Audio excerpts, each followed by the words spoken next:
Do you like playing small games? Do you want to be introduced to more of them? Check out Indie Hellzone. Indie Hellzone is a weekly blog that aims to cover a wide spectrum of indie games, though there's a pretty strong preference for RPG Maker games. The website is ad-free, though you can support this endeavour through the host's Patreon. Go to indiehellzone.com or follow at Indie Hellzone on Twitter. Okay, here we go. In 3, 2, 1. Ladies and gentlemen, you are now listening to RPG Maker Cola.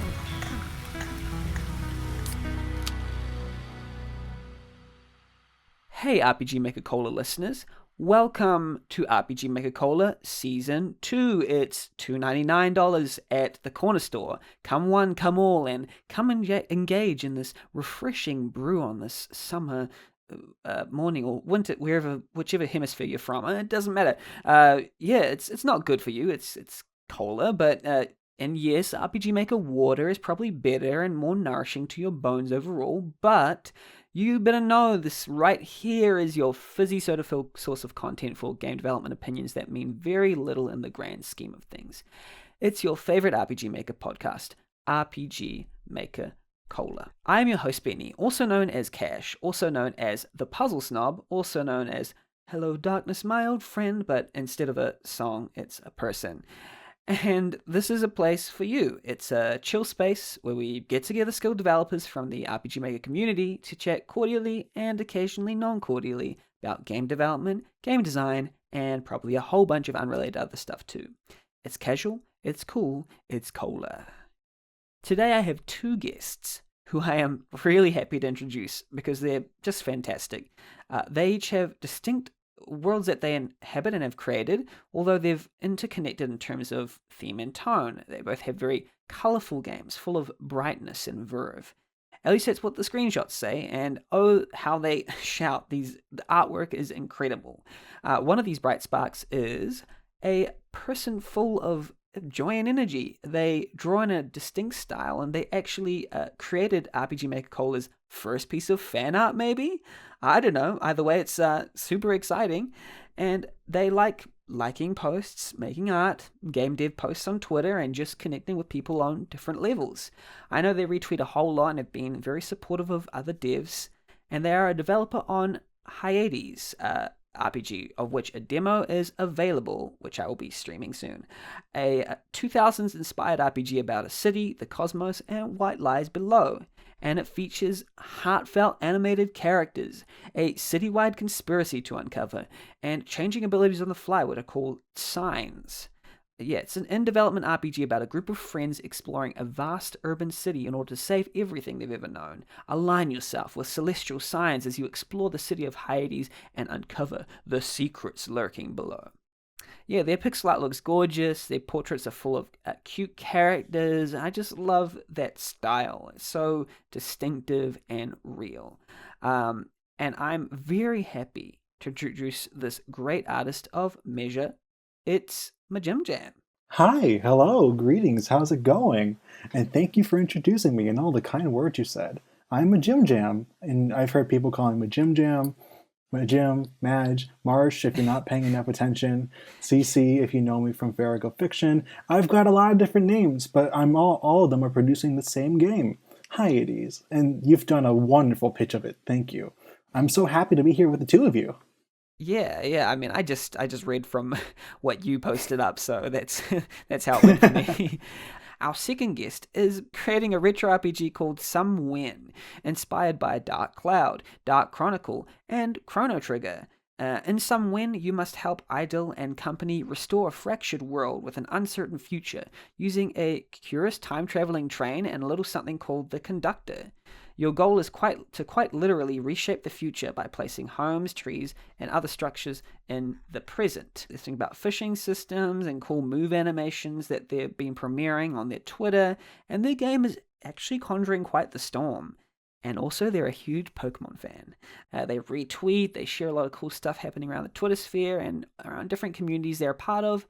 And their game seems to feature a lot of cool custom animations, interesting UI with inventory systems and character portraits. Looks gorgeous. They want the player to take world restoration into their own hands by collecting hundreds of items, building their own towns to migrate special NPCs to, as well as enjoy a lively battle system very much inspired by Chrono Trigger. And I am proud to introduce this fantastic developer of this game, Sundial Shark. Hey, it's nice to see. Well, I can't see you, but it's nice to be here with you guys. Thank you for that sweet, just sweet stuff that you said about my game and me in particular. I'm just kind of losing my mind at the moment, to just be honest.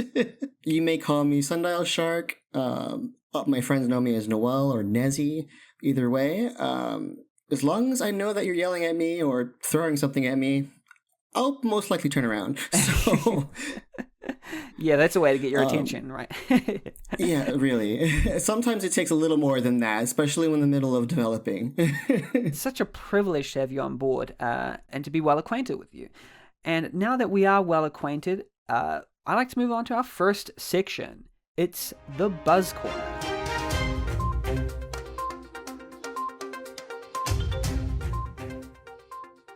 Welcome to the Buzz Corner, where we talk about what RPG Maker or otherwise indie games are gaining buzz at the moment, or just things that we've liked in the past. If we can think of a game, I've just asked each of our guests to bring a game to talk about that they're pretty interested in. And they don't have to have played it, it just has to have a game page or something that looks interesting. But I've played this game. It's called The Book of True Will.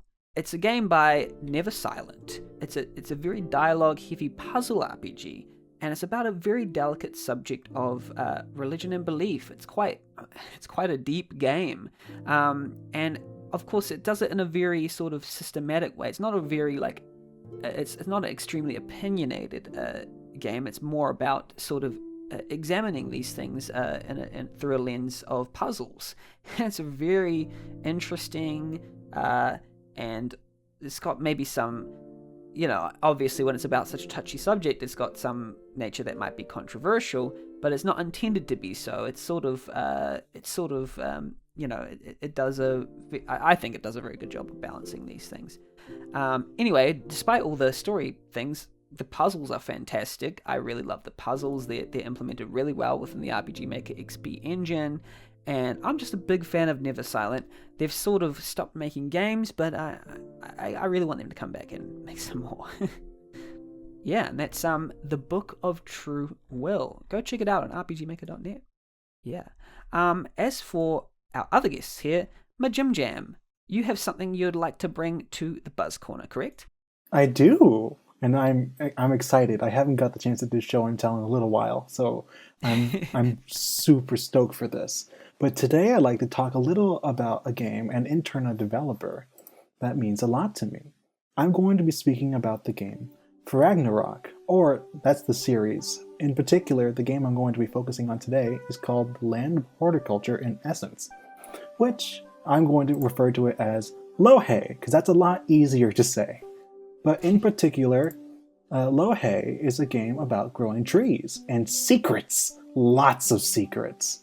And so, what I really like about this game, and while it's not that big yet, it'd make me really happy if it got a lot more attention. Hopefully this will help to contribute to that noble cause. But Lohe is really good at two things. It's good at having interesting puzzles and secrets, and it's a game full of secrets, and it's best enjoyed when you don't know that much about it.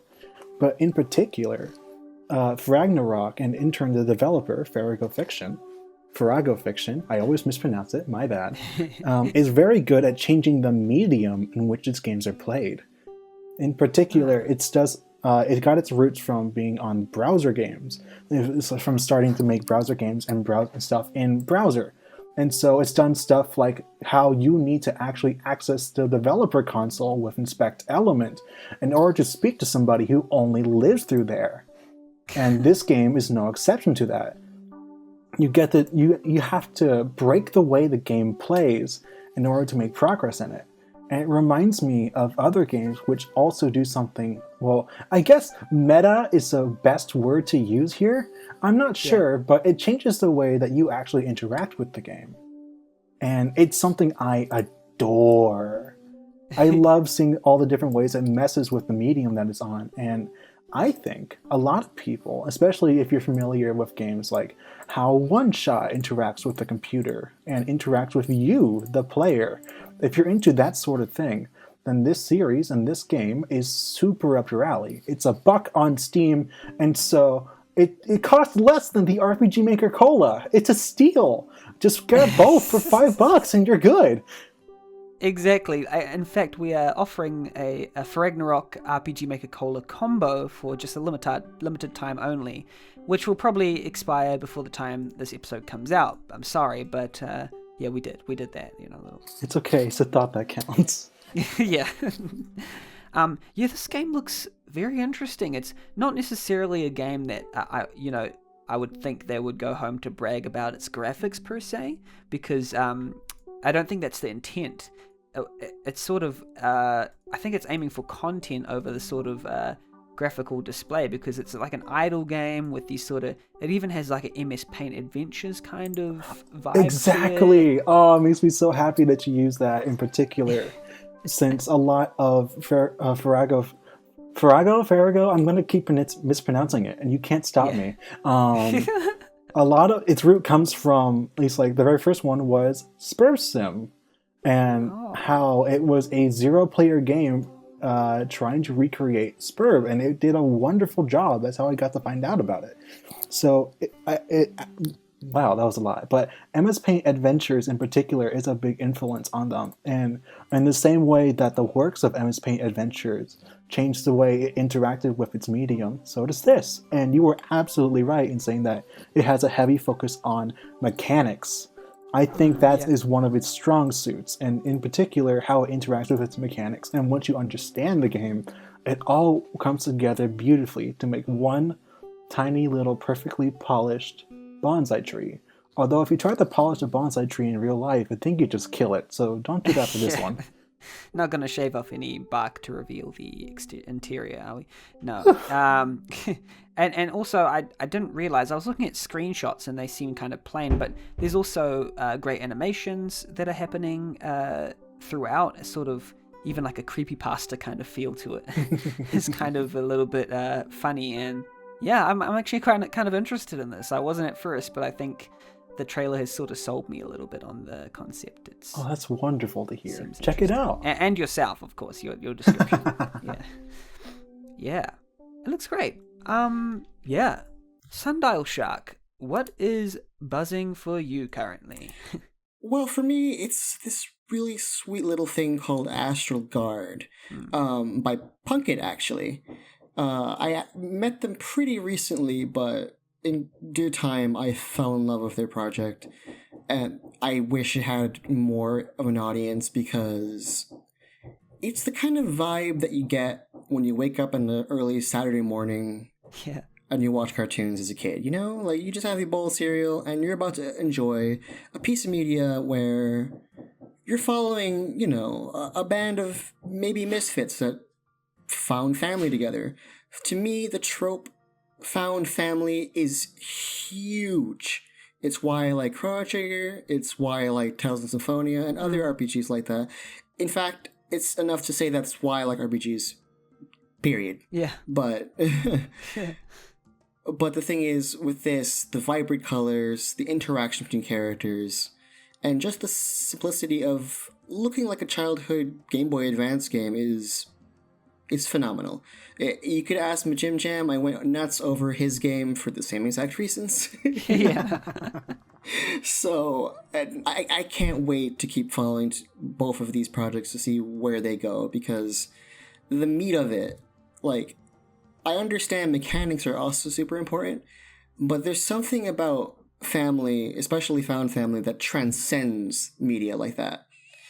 And I don't know, there's so much I want to say about it, especially how cute and adorable all the enemies look. I feel bad about slaying them. But, I mean, there's just awesome animation that goes with it that even reminds you of like early Sonic games that I just thought that was neat. There's obvious like love put into the game.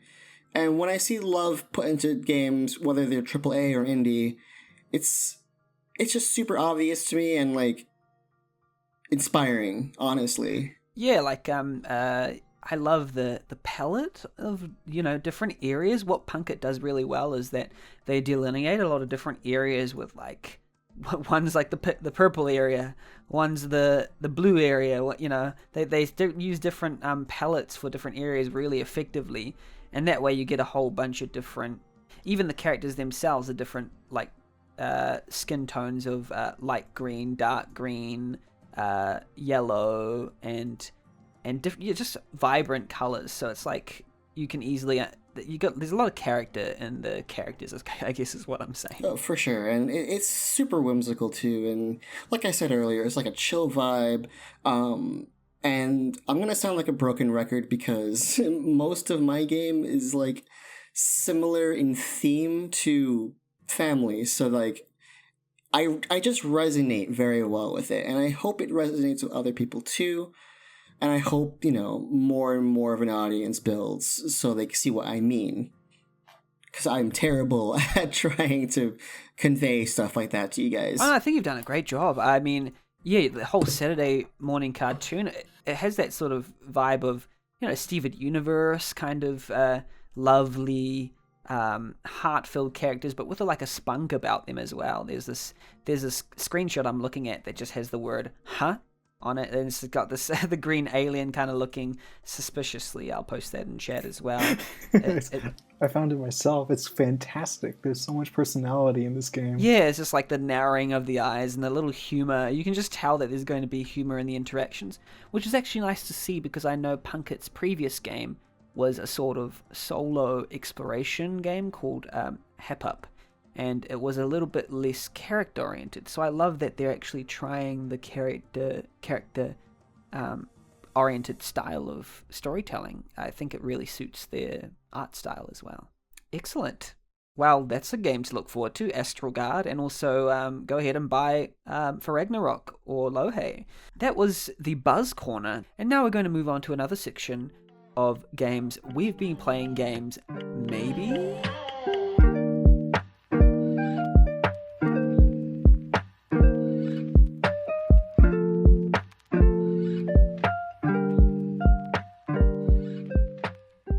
Hey, you there, passerby on the street. Yeah, you, I'm talking to you, mate. Have you been playing games? Oh, if not, that's all cool. But if so, you can listen here as each of us talk about a game we've been currently playing or have played and explain what we liked and or disliked about it. I'm going to bring a game that I'm sure quite a few of people listening to this podcast have played, at least somewhat in the franchise, and that is The Sims. In particular, The Sims 3. The original Sims was like one of the best-selling games of all time, I believe, at least at its time. And it's a life simulation video game developed by the Redwood Shores studio of Maxis. And man, Sims 3 is just about living.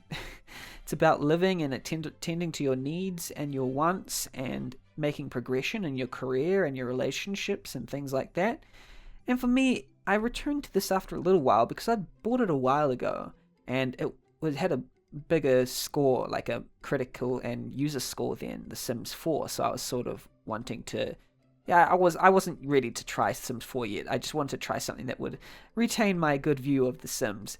But yeah, it's just like, it was my first time playing the third Sims because I'd always had like a laptop that couldn't run The Sims 3. Like when I was growing up, it was something I could always play The Sims 2, but The Sims 3 was just too much for my computer. It was too laggy. So playing it as a much older person, 10 years later, it felt like, so this was what I was missing out on, something really, really nice. And it was just a balm, I think, during this time when you feel like progression can't be made in life sometimes, because a lot of things that are happening are outside, and you know all this stuff that's happening. But I felt like Sims 3 was a great way to say, hey, have a little substitute life for a little while you wait for things to return to normal. And I really love the design of the gameplay as well. It's a really cute game, The Sims, and I just also wanted to get the best of everything: the career, the family. I don't know. This is addictive. Yeah, that's The Sims 3. Have either of you played The Sims series before? I haven't before, but I really want to. It's just like I just never had a chance to actually check it out for myself, but it seems like the perfect medium to just watch all of my characters be a happy family, and frankly, that sounds like everything I want out of life. Yeah, there's two types of players of The Sims. One will create a happy family, and the other one will try to make their life as torturous as possible. So That's me. Yeah, it's those who go the evil route first in RPGs. That will be those type of people. But yeah, Sundial, have you played this game?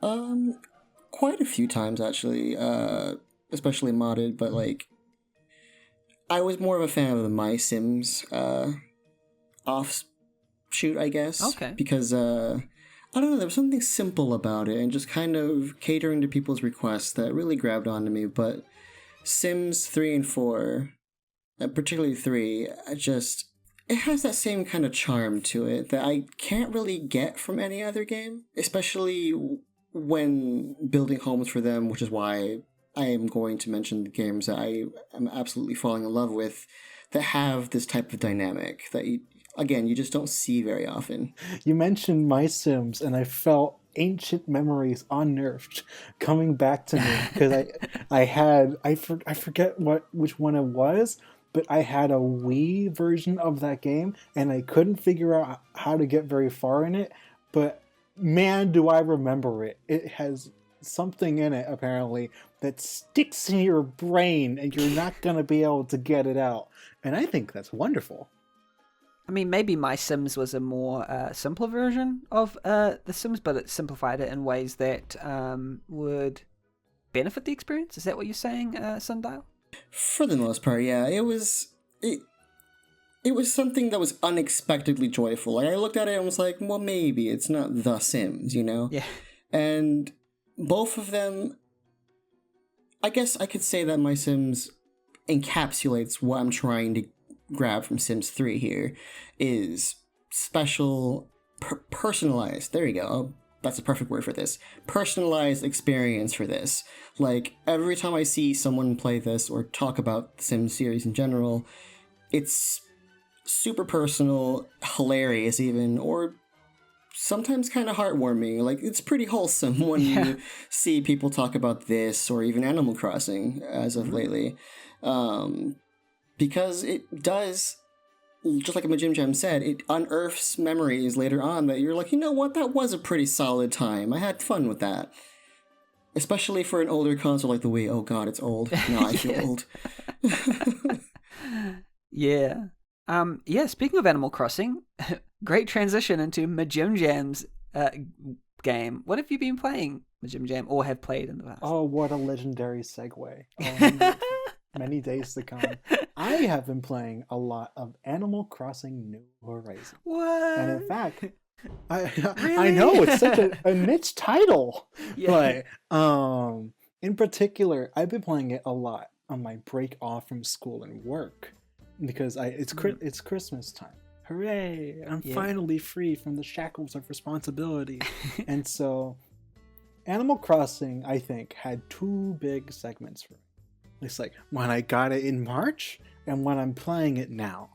And for me at least, Animal Crossing is my personal game of the year because I haven't seen a game like this. And it's like, it sort of ties into what you were talking about earlier, about how it's sort of like, it's something to help occupy your time as you wait for a return to normalcy.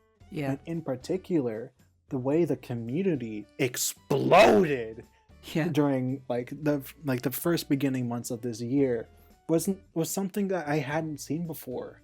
Animal Crossing was providing a little space to be cozy in and to be able to be with your friends in and have something for yourself in and have cute little animal buddies in. Yeah. And it's wonderful. I thought it did something really important in helping to bring people together. And at least for me, and at least I'm talking about that second segment, is it's a fantastic way for me to take a break.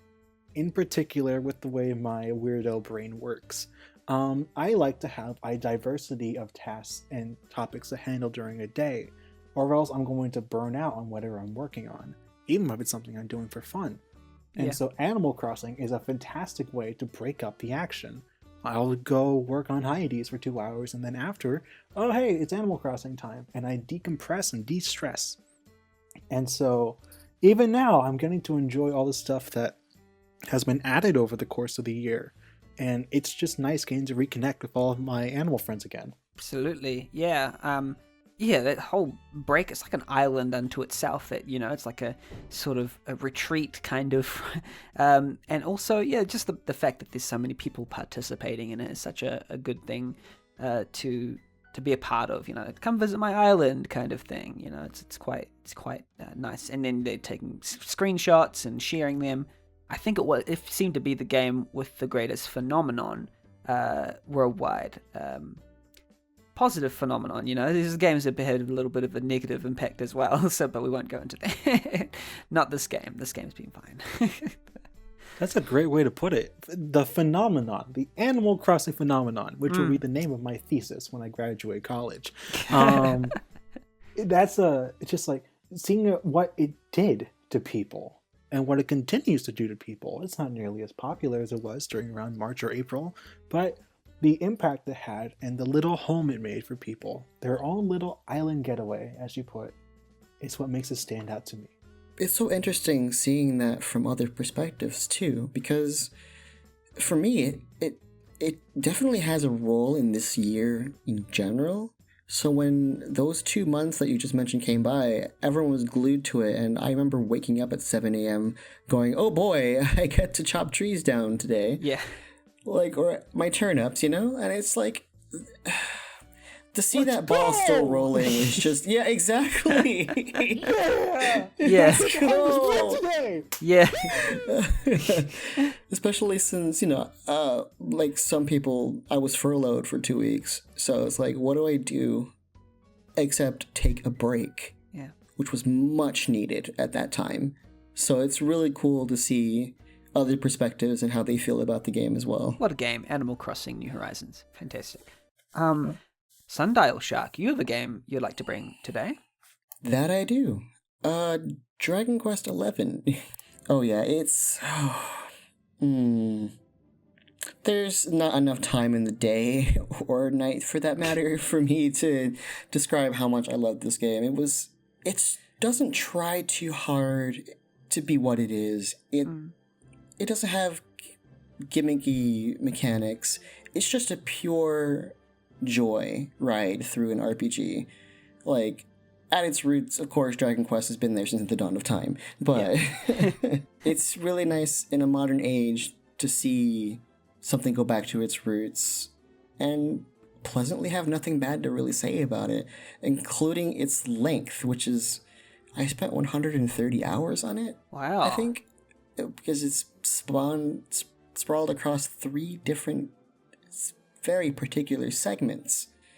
And every time I see someone beat the game, I'm like, did you really beat it, though? There's so much there. There's so much content, the lore. You get the fake ending, you know? It's no. Actually, yeah. I mean, it's been long enough that I can say that, because even if you went in completely blind...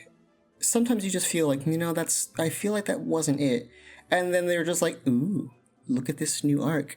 They literally, the next plot item that you have to pick up literally shines during the credits. Like, how, by the way, you're not done. You're still with me. Yeah. You're not going anywhere. And I'm like, oh boy, here we go. And it's one of the games that I've pretty proud of 100%ing. Like, I have every single achievement on Steam, and then only to be told later on that there's a different edition coming out for just the Switch that has even more content. Wow. And I don't know if me or my wallet is ready for that. There is so much praise for this particular entry in the installment in the series. People are saying that for some who've been playing it for a long time, they even might be saying that it's their favorite. That it's one of the best games in the series. Like it's definitely up there in terms of the rank. Have you played many of the other Dragon Quests? I've actually played more of their spin-offs like Dragon Quest Monsters Joker that got me into the series, which is surprising because I'm also a huge Final Fantasy fan and RPG fan in general, so I'm like, why did I enter this series so late? So I can also safely say that 11 is also a great game for people just coming into the series or coming from their spin-offs like I have, and just went to town with it. I mean, I haven't played that many Dragon Quests besides 11, but I can see, again, the love and attention that the series gets. Dragon Quest builders and other games like that already hold my attention pretty well, but there's something about the dynamic between the characters in this particular game that, like I mentioned earlier, that family trope, you can't get enough of that these days. Especially in a time where, you might not be able to see your family, and it's especially now. And it's just heartwarming to see characters that literally care about each other and go with every step of the way, even though a few moments ago they just met, Yeah.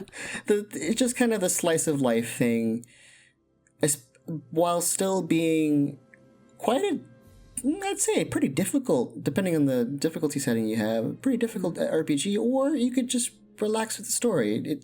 It caters to pretty much everyone, and that's the type of game that I would chill, And there's also, it says the 3DS and Definitive Edition versions have an optional mode that allows the player to play them in a 16-bit graphical mode.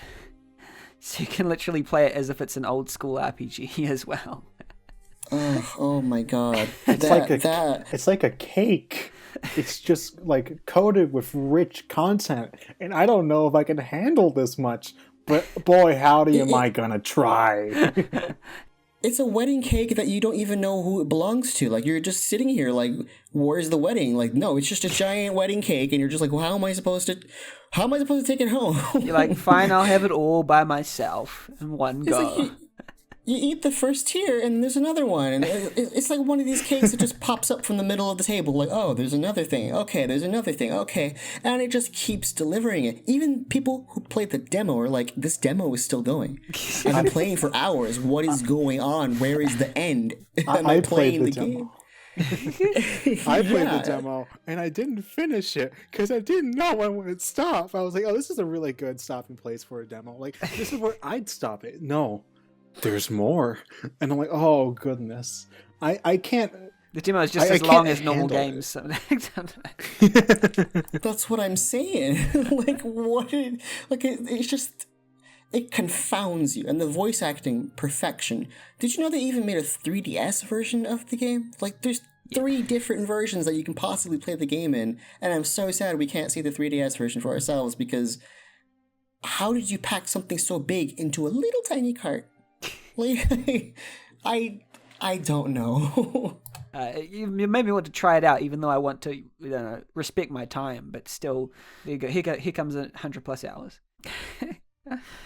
Excellent. That's the end of that game segment. And now we're going to move to our next segment, topics we must discuss, because this is a podcast and it's serious.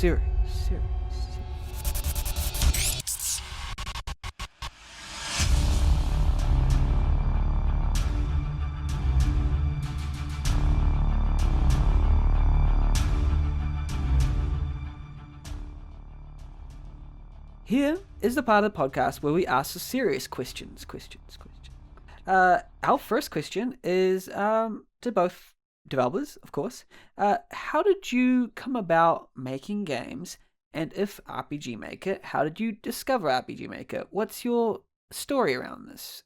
Gotcha. So, how did I come about making games? And how did I find RPG Maker? What is my story? That is the question.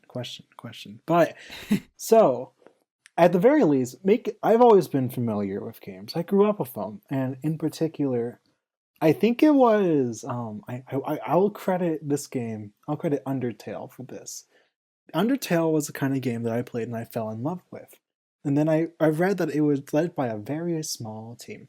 And so I was like, oh, I had heard before that anyone can make a game, something game version of Ratatouille. But at the very least, I had never thought about, oh, that's me. Yeah. I can make a game. And so I'm like, okay, how do I do this? And then I look up engines to make a game, and oh, I like RPGs. Let's see what I can do with this. And then here I am, several years later. Help. How many years? That is a good question. I forget when Undertale came out, but I want to say like sometime in high school, and I'm in college now, so about 5. Oh, 2015. 5 years. Oh, it's been a while. It's been a hot minute, and it's been a blast. But at the very least, when in particular for HYADES, I had just finished playing Mother 3, and so of course it's Mother 3, but I had just finished and I was like, wow, I want to make a story. And then afterwards, it was part of the reason why I started making HYADES, because I really wanted to tell a particular kind of story. And that's Right. something I might touch on later. But Interesting. that's how I got started with RPG Maker. Yeah, 2015. That's a good time to start.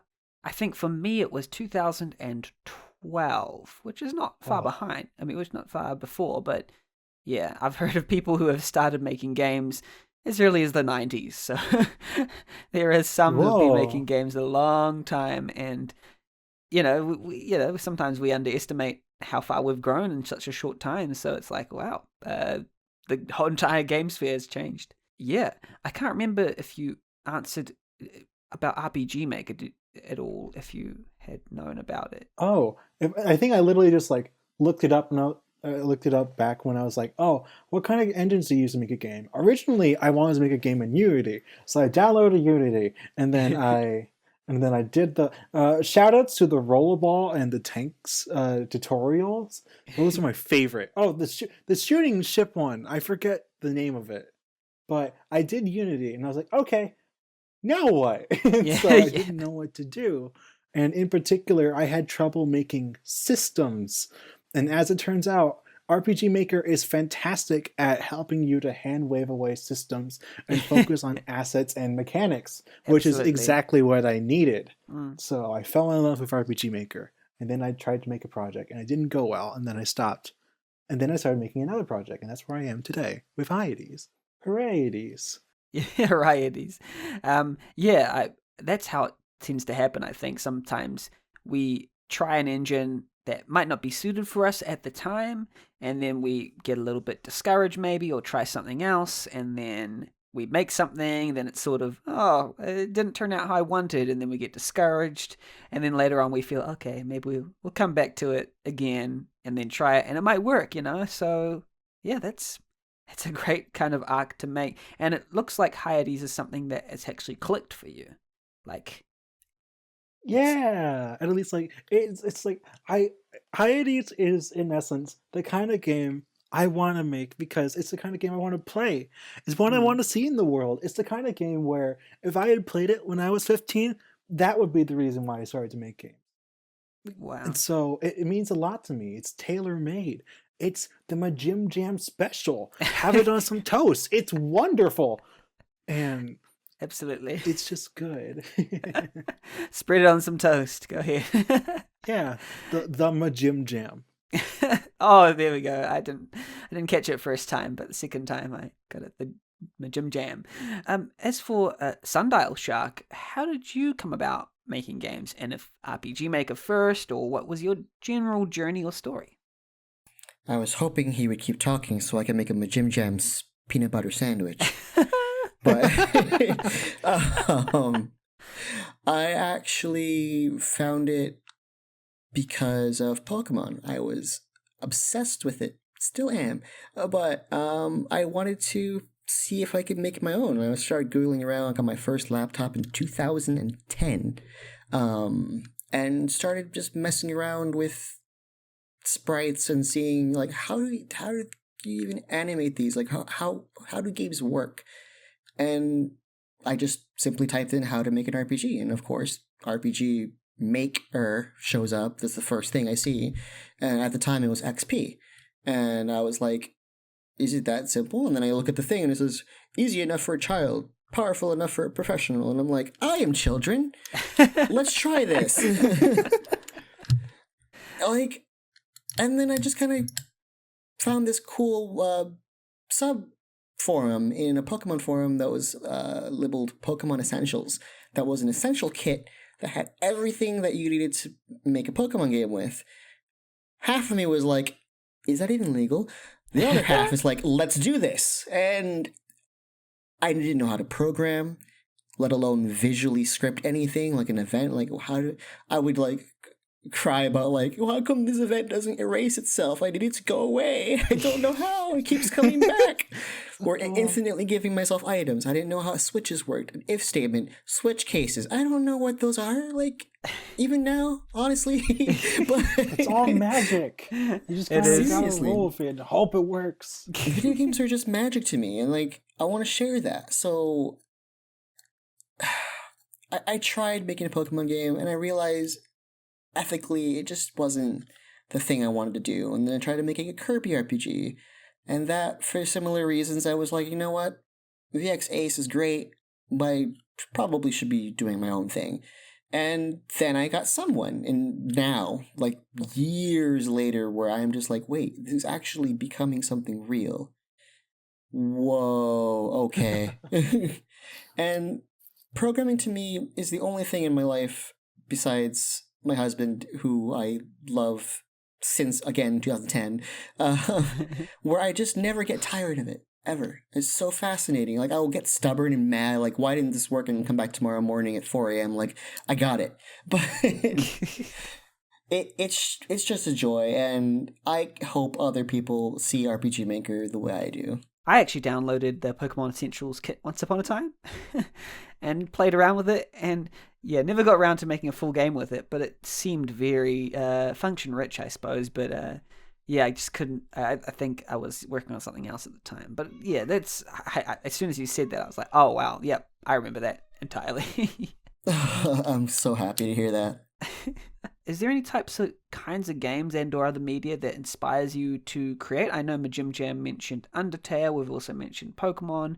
Is there any other games you played that sort of were turning points, I guess, in the way that you created stuff or inspired you a whole lot? Well, at least for me, a lot of the time, what inspires me isn't necessarily games, but rather just like the stories I hear, whether it's like a movie or a book or something. I've always had a penchant for stories, and so, as it turns out, games are just one way to tell that kind of story. And it's amazing because unlike a movie or a book or a video, it's interactive. You're the one in the driver's seat, and that's not something any other medium can have or do, and that's incredible. There's so many different kinds of ways to tell a story if you're the one controlling it. And so that's really what kind of sticks out to me. Whenever something has a good story, or even stuff like my own life, because people have the greatest stories. Yeah. That's what sticks out to me. And that's what makes me want to create. And HYADES is a game all about telling my kind of story. What is there any particular films, books, or even just things in your life that kind of inspired you to create games or were turning points in this? Well, at least for me, it's like which one of them inspired me to create? I originally began to make HYADES because I really needed to vent. In particular, it was just like, without going into specifics, it was quite possibly when I started making it around winter 2018. It was one of the hardest times of my life, and I had the overwhelming feeling of this is just how things are, and you need to deal with it. You need to wake up in the morning. You have bills to pay, people to feed, and you just have to suck it up. And I remember I heard once that, at least a piece of advice that said, make the kind of game only you can make. Hmm. And so I was like, oh, I can make a game about that kind of feeling. And I did. And so that's how HYADES originally began. But what I didn't recognize is at the time, I was growing, I was changing, I was learning to battle and go against the circumstances that were tormenting me as such. And so eventually, the circumstances of that I was going through didn't change, but I got better at handling them. Right. And that's the kind of story that I wanted to tell. A game about people having to deal with circumstances outside of their control and them having to figure out how to cope with it, how to rise up with the occasion. A game about how, despite whatever your circumstances may be, you have to do your best. It's all you can do at the end of the day. And that became the thesis statement for HYADES. So I guess my life experiences are my favorite kind of media that inspires me to create. That's so deep and interesting, and yeah, thanks for sharing that. I mean, I was just gonna say like Sonic. Sonic is also valid though. Exactly. Yeah, Sundial. Do you have any types of games or media that help inspire you to create, or are there any particular, points that were quite affecting? I know Pokemon probably is one of them. Oh, by far, but it's not only that, it goes a little deeper than there's several different types of media, even physical media, where let me just tell you this really funny story where I used to try to make an RPG using fridge magnets. And I would mess around with those, especially the numbered ones, depending on how much health my little guy had versus the boss, which I gave an obviously huge number. I'm like 5 years old, and I'm like, oh, this is really cool. My dad used to own a store, and I would, bless him, he would get aggravated with me because I would take the letters off his store signs, the ones that you can just slide right off, and they're usually white on a black background, and start making an RPG out of those as well. And I didn't really notice that was something I liked to do until finding XP, where I was like, oh, this is actually pretty similar to the crazy stuff and shenanigans I got myself into. But besides physical media like that, there would be magnets, Legos, stuff like that, just personalization matters to me. So when I find games like earlier, like The Sims, and Animal Crossing, especially New Horizons, I find myself enjoying building things in general. Right. And so there's a few circumstances that made me unable to really sit still with books. Like I would like choose your own adventure books, like those are even more game-like, but there was nothing more powerful than a video game to me. Yeah. Because that would pacify a little child like me that's bombastic, but to say the least. But Yeah. A favorite kind of game that I like to play is any town builder, any game that kind of like when you put train tracks together and just kind of see things just fall apart or act together depending on how you set it up. And Dark Cloud or Dark Cloud 2, in some areas it's known as Dark Chronicle, but these two particular games use that mechanic as part of their storytelling, while literally giving the reins to the player, like, you know what? This is the story that I want to tell, but can you please put it together? I dropped all the puzzle pieces. Not only was rebuilding the town itself a puzzle, but you got to influence it directly, especially in the second game, which is near and dear to my heart, because it quite literally affects the future of the game. You are building in the present era where whatever you build, or the quantity or what NPCs that you moved into the houses would affect how the area would look in 100 years or so. Wow. And piecing that together and unraveling the bigger picture of a game like that was my very first 130-hour RPG for the most part. I can't even say that. I played it so much that the disc refuses to work past a certain point, and I hit 999 hours and 99 minutes on the clock. Wow. So I play it almost like ritually every year at the same time for some reason. I don't know why. It's just a comfort game that I take on a break, and that's why Someone is a thing. I tried way too hard to be like Pokemon or like Kirby or some other IP that I thought about trying to make a fan game out of, and was like, why don't I just make it myself? Yeah. Like, I want other people to see this. I mean, I'm not a great like 3D artist or anything, but I can show them a 2D version of encapsulating everything that I loved about this game, and hopefully that they will understand where I'm coming from and buy it off the PS4 shop for $15. Just a hint. Well, So- absolutely, because yeah, I mean, as I was reading the description for your game, I was like, are they going to be able to deliver on this? It seems so ambitious and intense, but at the same time, I actually do want to ask about that later, so I won't get you to answer that question right now. That's going to be something in the deep dive, I suppose. Is there a method that you have for creating? Is it method? Is it like a step-by-step process, or is it kind of in all directions at once? Is it chaotic? Is it structured? That's the third question. What is your specific method for creating a game? My method is madness. I will go in a direction until I can't anymore. Wait, I can't do this because the battle system isn't done? Well, I guess I'm going to start doing that. I can't use items in battle? Oh, well, that's going to be the next thing. Oh, wait, look at that shiny thing. Let's just make it prettier. It's all over the place, and I couldn't change it even if I could. But I usually ask my friends for help, especially because my method for even character design is my friends. Every single person in my game is based off someone I actually know. Oh. And they know that. I'm not like doing it behind their back like this with pure permission. And Taking samples of their DNA. No. yeah, exactly. Recreating. No. Shh, don't tell them that's part of stage 5. And it's, again, that personalization that makes it so much easier, especially when I'm bored or I'm burnt out and I'm like, I don't know what to do today.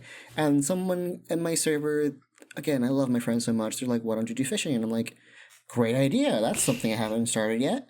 I love doing that. Yeah. So it's just madness. Supported by friends is what my method is. And I do think that there might be some element of that actually works to you for your personality. You might say is that if you're the type of person who enjoys always doing new things, maybe working on several different things at once actually is beneficial to productivity. Would you say that is the case? Oh, absolutely, because it builds up over time. Like, imagine you have a bunch of hourglasses all at once, and you're just constantly flipping them until eventually they're all going to fill up, and you're done. And like, oh, I just recently finished my inventory system. I'm like, oh, that's weird. I thought I was nowhere near done with that. I was doing little parts over time when I was feeling this way, and I asked my friends, let's ask what other silly item to put into the game. And just accidentally the game. Yeah. That's how I wanna put one it. day you'll just say, "Oh, game," and then it's there, and you just can release it. I suppose. Yeah, exactly. So you're doing all the bits without even realizing it. No, and I think some people work better, working on one thing for a long time. They have that sense of hyper-focus. And then there's others who, they might have hyper-focus, but they work better when they're juggling balls, so to speak. They have a lot of things working through their mind. And their mind just simply works better if they're just working on maybe 6-7 things at once, and they just have that ability to switch at will. That's what I've found. You just need to find what development style works for you, I think. Oh, agreed. Especially with the hyper focus. That's something I know is troublesome when it comes to certain game developers, but I try to encourage that. That's not always a bad thing. You have to find out how your brain works and then use it as a weapon. Just find, because every brain has a strength. and you just have to find out what's your way of working. What works for you? On that note, majimjam, what does work for you? Like, do you have a specific method that you use, or is it chaotic like mine and Sundial's? No. It's funny that you mentioned how your brain works as being part of the process. Once again, another fantastic segue. But at the very least, the process that helps me be able to stay focused is just like I work in a very structured way. Sort of the complete opposite. Or at least my general, like, I guess, philosophy, so to speak, is make it good, make it pretty. I like to focus on the official scientific term of existability of something first. This is the make it part. After all, you can't make something polished if it doesn't exist in the first place. Right. And so, for me at least, I like to take a special focus on making sure that the game part of the game is there. Is all the areas you need in order are excuse me. Are there every single area you need in order to travel through? If not, get to work on it. Is the cutscene for this place in? I don't know. Not yet. Well, it's okay. We'll just put some placeholders in. It's fine. But at least, like, I want there to be something I can play through first so that I can, drumroll please, make it good. This is the part where I get to go back over and check up on stuff. And I'll begin on working on stuff that isn't essential for the game process. For example, I need to work on enemy AI right now because I need the enemies to exist, but I don't need the animations yet. This is when I'd start working on the animations and anything that isn't necessarily crucial to exist for the game to exist. I don't need to worry about stuff like music yet because actually sometimes a lot of the time my teammates have that. And I'm like, phew, thank goodness, I'm only one guy, but I want to make it fun. How many teammates do you have? Oh, at least right now on the server, there's about like a dozen, a baker's dozen, and we're all on a volunteer basis. We're all doing this for fun, and so at the very least, they'll work on stuff like music and just on their free time as they want. I work on getting the game parts of the game to exist, and it really helps because I am constantly balancing all of these hats, and they can pick one, and it's great. But after that, sorry, go for it. No, after that, what did you say? Oh, once it exists, and I'm constantly checking things to make sure that it's fun. The point of the game is to be fun. It's got to be fun before it can look nice, for me at least. Because then, like, it's like you're making a house. You gotta have a solid foundation before you can put in the nice windows. And now it is time for the windows. It is stuff like finishing up all the tiles. We could use placeholders, it's fine, but now it is go time. And it often takes like several months to make everything. It took that way for the demo, and I am so powerful for just grinding out tiles day after day, and my team is even more powerful than me.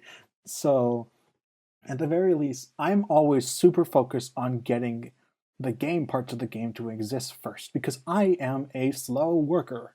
In addition, I have stuff like school and work, and there's always something to do, which is how I like it to be.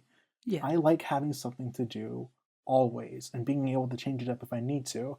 But for me, making it and having a foundation made, making it good and fun, and making sure that what the foundation has is good, and then making it pretty, allowing us to be able to make it really shine and polish and stand out with a neat visual style. That's how it goes for me. It worked that way for the demo. Yeah. Great. Wow. That's such a wealth of information, especially for people that might, there's different ways of working on it, definitely. And I think even between both of you might have different approaches to the development process, and that's fine. But I don't think if each of you tried each other's process, I'm not sure how successful it would be. I think it's just, you need to find out what works for you and And I guess it becomes evident in the game in the end, but yeah, you'll see how that goes. But yeah, as for me, I always need some sort of proof of concept or atmosphere first before I start kind of doing a game design document, all that kind of stuff. I'm probably an over planner, but like I need to feel it first before I can start working on the practical details. I need some kind of mock-up. Yeah, and at least like that's what I really like about my development style. In particular, I like just having a game. I like having something I can move around in and play with and see Yeah. how it feels before I dedicate any more time towards, oh, how's this area doing? Like I'll do concept art, but I don't want to stick too long to it because if it turns out it doesn't play well, then that's what's the point? Yeah. I like to say if I tried his method, my house would just be the door frame and the windows are somehow levitating in place while I'm trying to figure out what color wall I want. It's But just... the windows are dope. It's the Yeah, the sickest windows are door frame dope. of all time. This battle animation is the bomb, even though I have nothing here. But but yeah, that's how it is. And I feel really bad right now because I failed to mention that I also have a team, and relying on them to take the hats off my head too is such a boon. Like you can't be anything but grateful for that type of thing. Oh, of course. I know that feeling very, very well. But at least for me, like when I got a team, I always made sure that I was able to do everything. At least like one of the ways I keep pressure off of them is that if need be, if life gets in the way, they can dip. They have their own lives to live, and I don't mind taking on the extra workload. After all, it is my project. Yeah. And so being able to cover for them in the same way they cover for me helps a lot. But overall, I absolutely agree with you in saying that the sense of gratitude and being so thankful that you get the chance to share something with them permeates throughout the entire project. And I'm sure it's the same way for you too. Oh, absolutely. I couldn't agree with you more. Like it's something that keeps me going because it's not like I want people to feel like I'm going to let down, but rather people that are honestly waiting to contribute to something that I am more than happy to share with the world. I love the positive attitude you have about it, and not just the positive attitude, but the friendly, the kind of collaborative nature. I think that's important for people looking for teams. Well, firstly, I think you should have something to show, in my opinion, to have, something, to say, Agreed. I've been developing, something by myself, and this is what and maybe you can come join on board, and if it's sizable enough, I think a lot of people want a team because they don't really want to do the work themselves. It's quite difficult to hear, but it is true. They do these big recruitment threads where they say, wanting a scripter, wanting an artist, wanting a gameplay person, all this kind of stuff. And I'll be the ideas person. It's like, okay. No! You're melting me! I'm going to be ground into dust! And not even the winds will carry my name. But, having something that exists, and there's the existability. That's also going to be in my thesis. Because I worked on HYADES by myself for a long time before I showed it off to anyone. And then when they, at least for me at least, it's more common that someone asks me if they want to help it. I'm like, what? What do you mean? Yeah. Same. I'm like, what? Are you okay? Are you sick? Like, like I'm doing all of this on my own, and then my concept artist was like, I was waiting for you to ask me to draw for you, and I'm like, I didn't know. I'm sorry. It was the cutest thing. That is the nicest way to sort of have it happen, instead of, because there's a lot of people who will commandeer a team as if they're the commander of the team rather than someone who's leading the way and doing the hard work ahead of the team, and then the team kind of comes in behind. And as you said, majimjam, if they drop out, it's not a massive thing, but like, yeah, it's sort of like, yeah, it's assistance, and I think that's the way that the best kind of teams work, is when there's sort of a nice aura of friendliness and collaboration. Yeah, well, I think that's a great discussion. That was an awesome discussion about the serious topics. Now we're going to go on to the question box.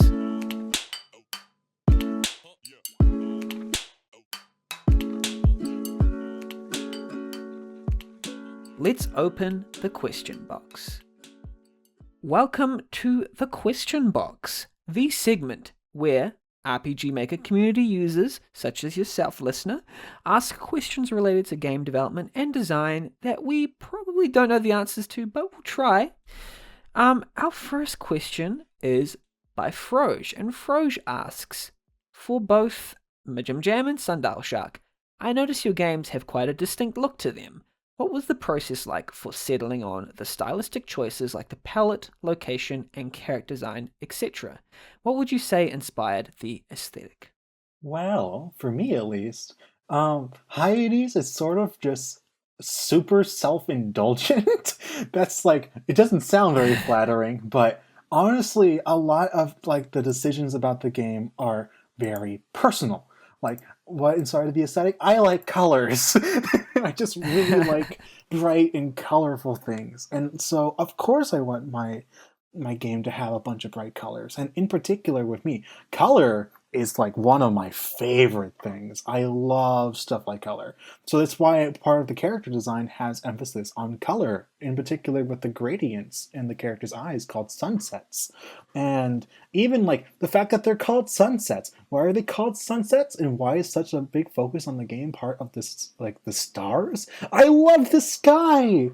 It's so amazing and beautiful, and I love the clouds and the rain and the stars that I get the chance to look up at night. So of course it's going to be about all the kinds of things that I love. And at least like part of like the location. I've never got the chance to live in a big city. I wanted to research and talk about it. That's why there's a big city. Yeah, I love games set in cities for some reason. I just love it. Wonderful. Sundial. Ooh, this is a loaded question. Yeah. I really like this one. Okay, so let me preface this by saying I'm also a stubborn developer. So when someone's like, I don't really like the white outline around your characters, I think it's pretty jarring. I'm like, well, tough luck, buddy, because that's gonna stay. Because I'll kill you! No! Please do. No, I'm just joking. So I love Paper Mario, and I like pop-up books and stuff like that. Again, books of pictures get me. But Dark Cloud starts off with a book that just simply says, this is the story within the book, this is the narration is coming from, you get to choose the hero's name. I thought that was pretty cool. Like, do you believe what's in this book? So I'm like, oh, that's cool. So I want to make a pop-up book type of thing, as well as I can with 2D. Like, I could probably do it with 2.5D, but I really wanted to do it in RPG Maker. And that's why they all have this distinct white border that pops them out of the low color saturation art style that I chose. The two people that make the art for me, for me to use, Final Boss Blues and Salil the Shaper, have made iconic 16-bit art that allows me to not worry about the art as much and construct a game that I think is like a baby between Dark Cloud and Chrono Trigger, especially for Chrono Trigger because that's the kind of battle system I wanted to go for, so I wanted to kind of be like a successor in sorts. And honestly, I really agree with majimjam's view on color, because all three of my characters are either like blue, purple, or red, and you can just guess that off an enemy's type just by looking at its color. Like, oh, that's a fire type. Oh, that's an ice type because it's blue and that one's red. And these three colors are thematically repeated across the entire game. There's a meaning to them, and any color coordination is awesome, but when tying story and universe into it, it's great. Yeah, they're even in the little hearts you give on Twitter. It's a sort of Pokemon-esque as well. Oh, absolutely. And as far as the location and character designs go, earlier I did mention character design based off these colors, but also real people.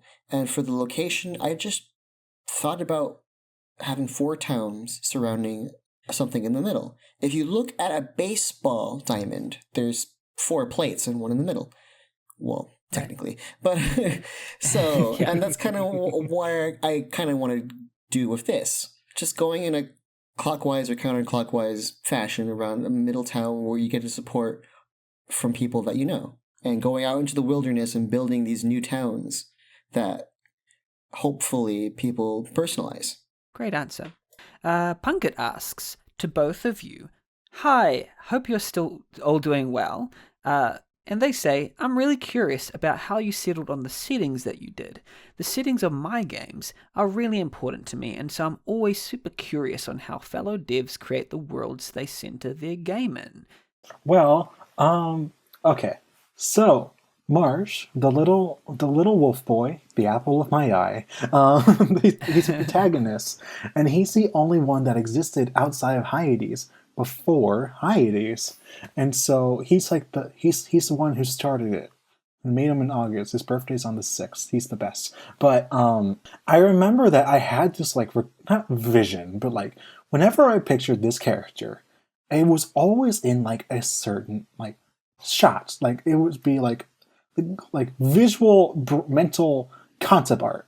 And it was him and looking outside of a brick apartment building down the street towards a hill that was glowing in the distance.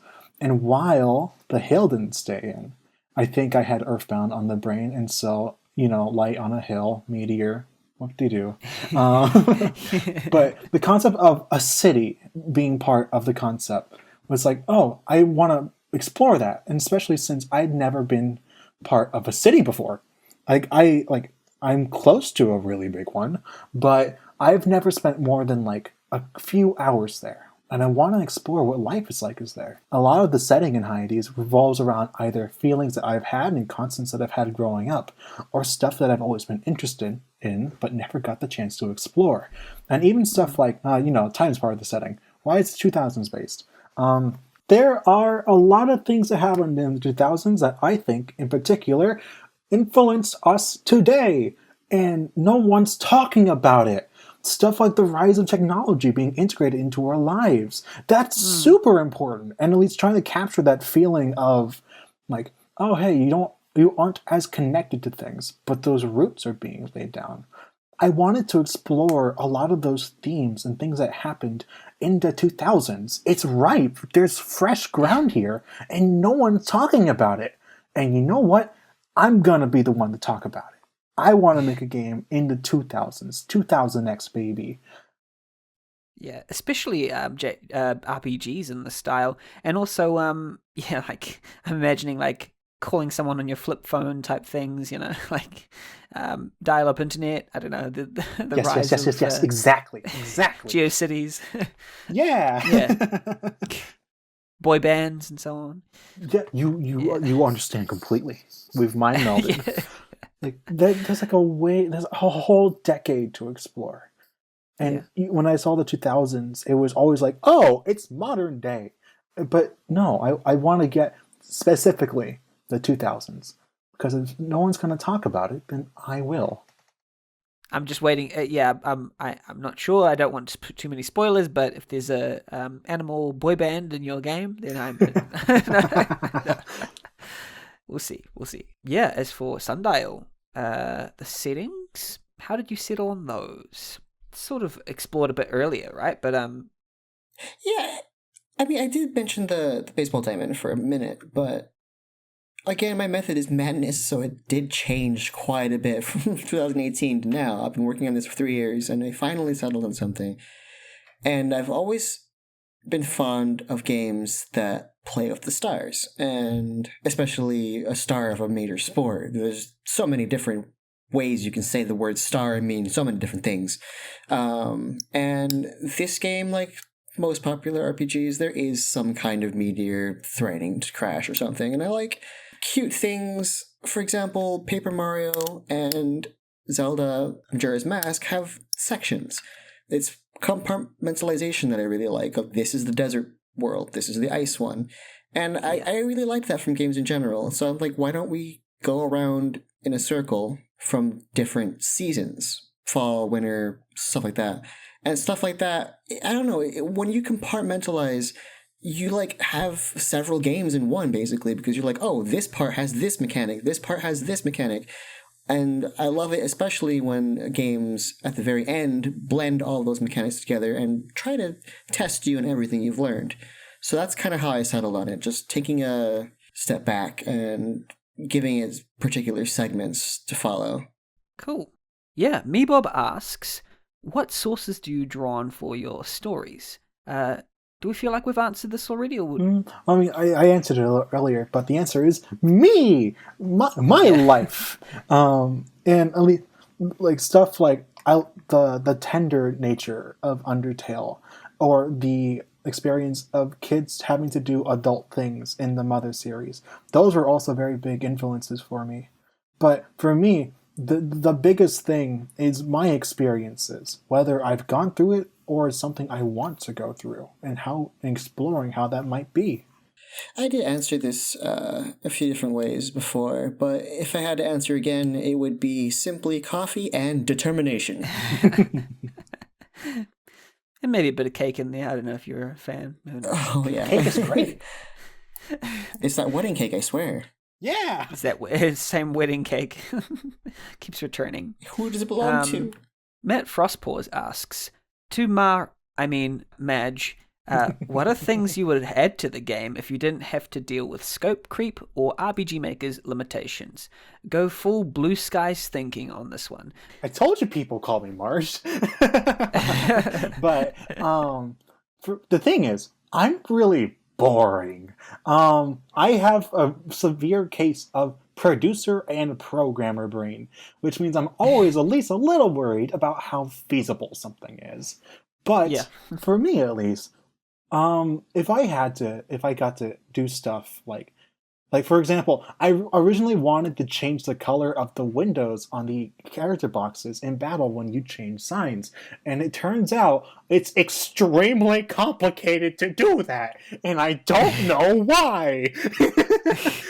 So, like little things like that. Like, I guess touching up UI would be fun, but for me, like my big, like the one that I have my mind on is different modes.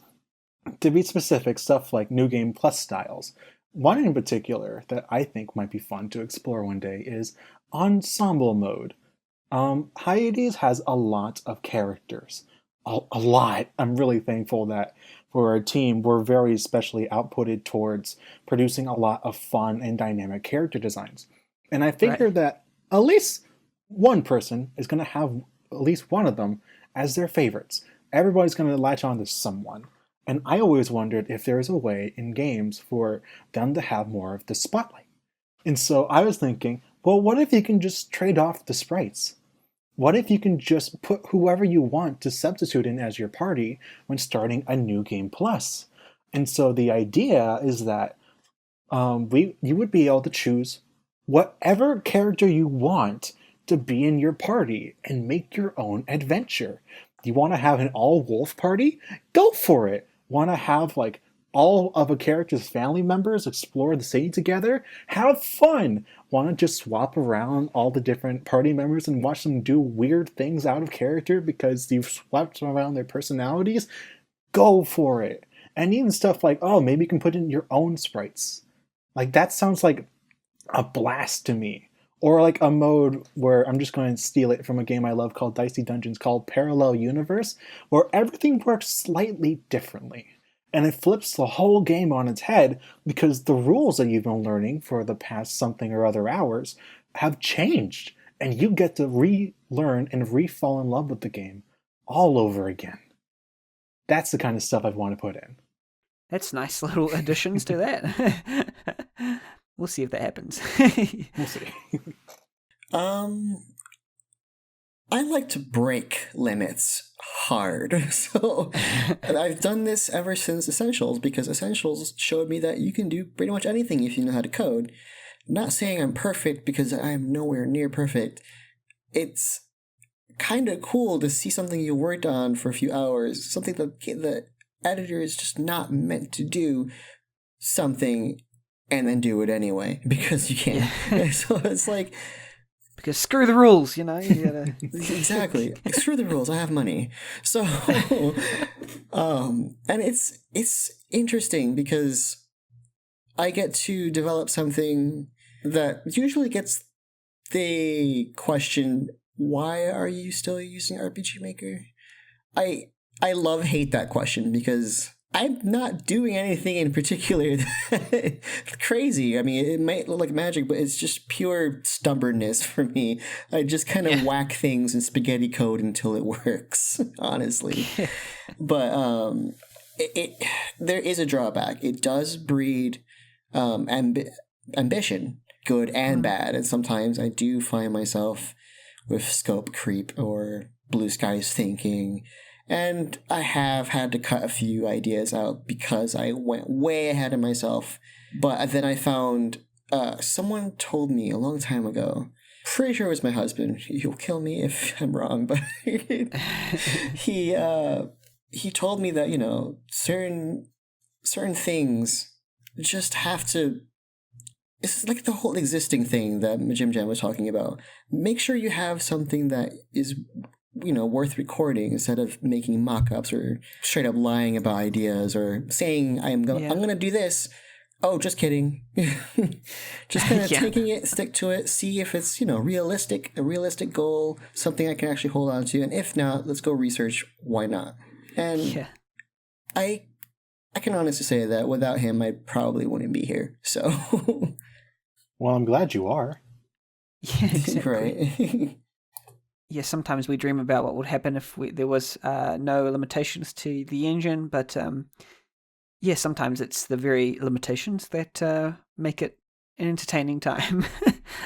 And for me, I don't know, I also just love how much it gives you, how you said before, out of the box. You know, it's easier to use, and sometimes I get comfortable with that, maybe a bit too comfortable, where I don't want to like go to the next thing because I'm afraid of learning.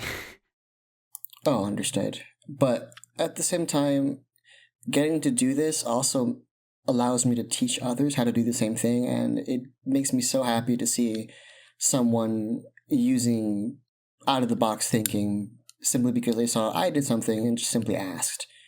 Or I'll see that someone's struggling with something and I'll help them out. I'm not trying to gloat or anything, but like when I see someone with a problem and you have the solution, it's like, why not? I kind of want to teach them how to get to that solution because it's always worthwhile, especially when you can carry that to other areas in gaming development. Plosu Crafts asks, to both Majimjam and Sundial Shark, what's the favorite thing you both like to do in game developing?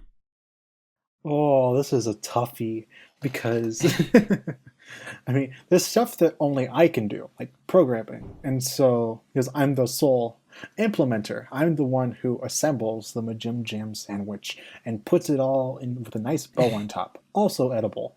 But what's the favorite thing I like to do is, I guess, maybe just watch. I like to, because I'm fortunate enough to be able to, like, there's HYADES exists. You can play it. You should. Go, go, go, go, go after finishing the podcast. Yeah. But I like to hear other people's reactions. I like to see the ways that they explore and the way that they make the adventure their own. It's such a joy. And even just like I've been fortunate enough to be able to see people streaming HYADES. I got the chance to see someone stream HYADES and then stream it again just for the fact to show their friend.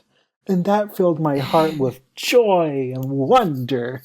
And so, I don't have a specific thing that I like to do in game development because I can do everything and I like doing everything. I like the sprite. I like to code. I like to make animations.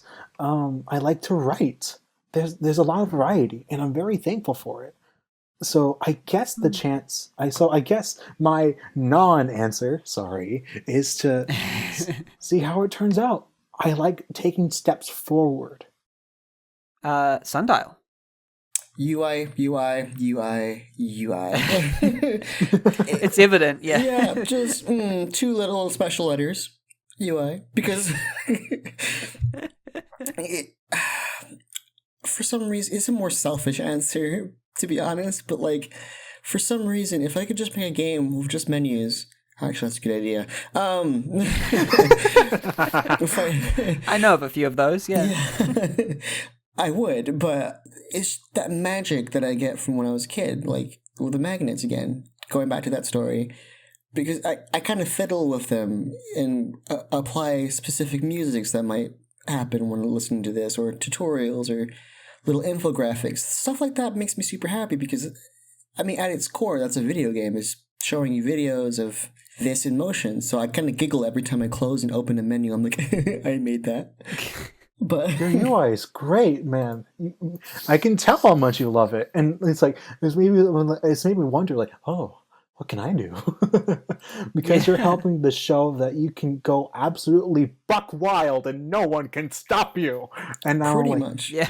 and it's just, I can tell it's your favorite thing, and I'm happy that it's your favorite thing. It looks great. You're doing great. Inspiring. Oh, thank you. I mean, if anything else goes wrong, I know I have at least that, because at this point, I don't even care about how the rest of my game looks like. I'm like, this inventory looks amazing. I am done with the rest of the game. Goodbye. I am done. Here's the demo. But I know I can't just leave it at that. So that's the hard part. It's like, oh, now I have to work on this. The rest of the game. The stuff that makes these things appear. Gosh, darn it. Quavum Alavim asks, to both, what do you do to keep you and your team motivated when working on the game? Very good question, actually. You see, there's a secret strat, the insider info, that I'm gonna let y'all know. Better get ready. Are you close enough? Can you hear the fizzle of the RPG Maker Cola? Because you better be. The secret to motivation, it's not to rely on motivation. And that's a really dumb answer, but it's what works for me. Motivation, if you're piloting a train, conducting a train, that's the word. But there's a little fire at the front, and you got to keep it moving. And so you got to shovel stuff in. But what if you just dumped kerosene in it? And so that's what motivation is. It's kerosene for a fire. It's powerful, it's bright, and it runs out. And it can be very, very difficult to dredge up another bottle of kerosene if you just don't have it in you. For me, at least, the best way to go about motivation is to use it when it's there, but I shouldn't have to need it in order to continue developing. For me, discipline, making game development into a habit, into making it into little, small, measurable goals I can accomplish day by day, is how I go through things. I don't need to worry about motivation because I can just focus on what's in front of me. It's coal. It's a little boring, and sometimes it gets kind of tedious shoveling it bit by bit by bit by bit. But the trains hit the first stop. There's something that exists, and being able to work day by day, trying to focus on taking down smaller objectives and making game development into a habit, a routine, a schedule, as simple as eating lunch. That's what helps me. Absolutely, and it's that expectation or the knowledge and the trust in the idea that enjoyment will come later. Like, there is promised enjoyment. It's not always going to be an enjoyable ride to develop your game. Not every single part of it is going to be enjoyable. If you do, then, good on you. It's you're one of the 0.1% of RPG makers. You're the lucky one. Yeah. I've talked with a lot of game developers on this podcast, and almost everyone says, no, there's some very hard times when developing games. It's inevitable. But I think it's that promise of a good time to come when you've actually finished the stuff, that satisfaction, and the satisfaction of keeping, the thing going even when it doesn't feel good. I think there's a different type of pleasure that derives from having done something even though you didn't have necessarily the big boost of motivation, because it feels like you've achieved something great. That's my opinion on it anyway. Yeah, that makes sense. It's the feeling of growth versus the feeling of being excited.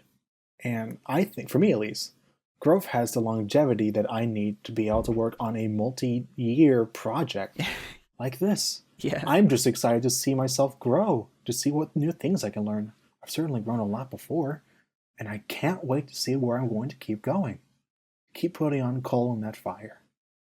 I totally agree with what Jim said. It kind of took the words right out of my mouth when it came to me. But First of all, I really want to thank you for that train analogy. That was amazing. I was floored. Honestly, I was like, oh, okay, coming after my heart now. Understandable. For me, I tried to develop a feedback loop, but not the feedback loop from hell, a positive one, where my team motivates me. I motivate them. And I was going to make a train analogy saying, I was telling my team this earlier, don't worry, I'm the one laying down the train track so you guys can drive the train. You guys have the fun parts. Let me develop the game and make the UI, make the inventory, make all the things that you can put flavor text into and NPCs to place everywhere and treasure chests to fill.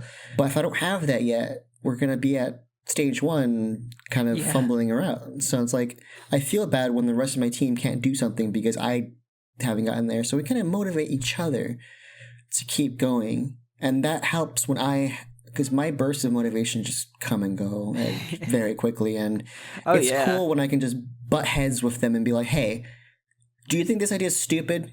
Good. Okay, so let's go. That's so relatable, the motivation thing coming and going, because it's interesting. It's good to hear that it's so universal. It is, and you shouldn't force it. Yeah. You shouldn't force it. Like, you always take a break. Because when you force something, you just burn yourself out even more. And I want to remind game developers, Rome wasn't built in a day. So if you don't have the motivation, just give yourself time, play some games, get inspired, read a book. You gotta refuel, buddy. The thing I can't do. Refuel that tank. So, exactly.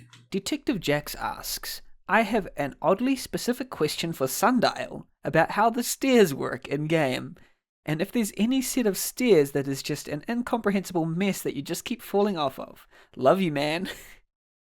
Oh gosh. Yeah, okay. That's huge backstory. This is a dude that's been following me since Essentials because we were huge fans and we're really long time friends. Never fails to say happy birthday on Facebook to me. Like, he's a great guy. But there was one point where I fell off the staircases in a Pokemon Center because I failed to program the stairs. So my character just kind of flopped to the side and got buried underneath the staircase as he walked through it. So I'm like, oh, that's embarrassing because I was streaming at the same time over Skype of all things. And for some reason, he just lost it. And it's just one of our childhood memories that I kind of hold dear. So I'm not surprised he asked that. Yeah. Brady Child asks 2 questions, but I'm going to actually kind of combine them into one. They ask to both, what is the ultimate goal of your game? Could be an award, perception, aesthetics, anything. And what's your greatest fear in regards to your game? And these can be quite loaded questions, so feel free to dismiss or answer, or answer as you wish. I just want it to exist, man. Like, honestly, Same. I know that the goal, at least for me, there's 2 goals I want to hit. One, please exist all the way. I want to be able to finish something for once. People who've known me for a little while have known that I've got a bit of a track record when it comes to not finishing stuff. I think a lot of artists do. This is the furthest I've ever gotten, and I really want to go all the way. I want to, at least not even for anybody, I want to finish it for me, to show that I can do it. And I'm gonna either I'm gonna get there or I'm gonna die trying, and that's what's gonna happen. But the other goal, and at least it's the first time when someone played my game, played HYADES, and there's a certain scene that tends to stick out for people, and it's near the end of the demo, and they told me, hey, I felt how real that was. I felt that that's something I've gone through with my family, and I hadn't seen it covered before in a game. Being able to empathize with people and just talk about the same kind of feelings through the medium of a game is, I think, one of the most powerful feelings that a game can do. The ability to connect with somebody else. And so whenever somebody tells me, oh, hey, I really like that. And even once that I've heard that I've made people tear up over Wolf Boys on the internet. That's true power. But for me, at least, it was being able to connect with somebody and making something enjoyable. And I've already passed that goal, so I'm thankful for that. Oh, wow. In terms of the greatest fear, I'd like to finish. I'll be kind of bummed out if I don't. But you kind of just have to take it on. You got to prove to yourself that you can't let that fear take over. I'm working on HYADES daily. I'm doing my best. And that's all I can do at the end of the day. So whatever happens, I'm really trying. I think that matters the most. You're trying. Mm-hmm. Exactly. So it's nothing to fear. That's the real victory.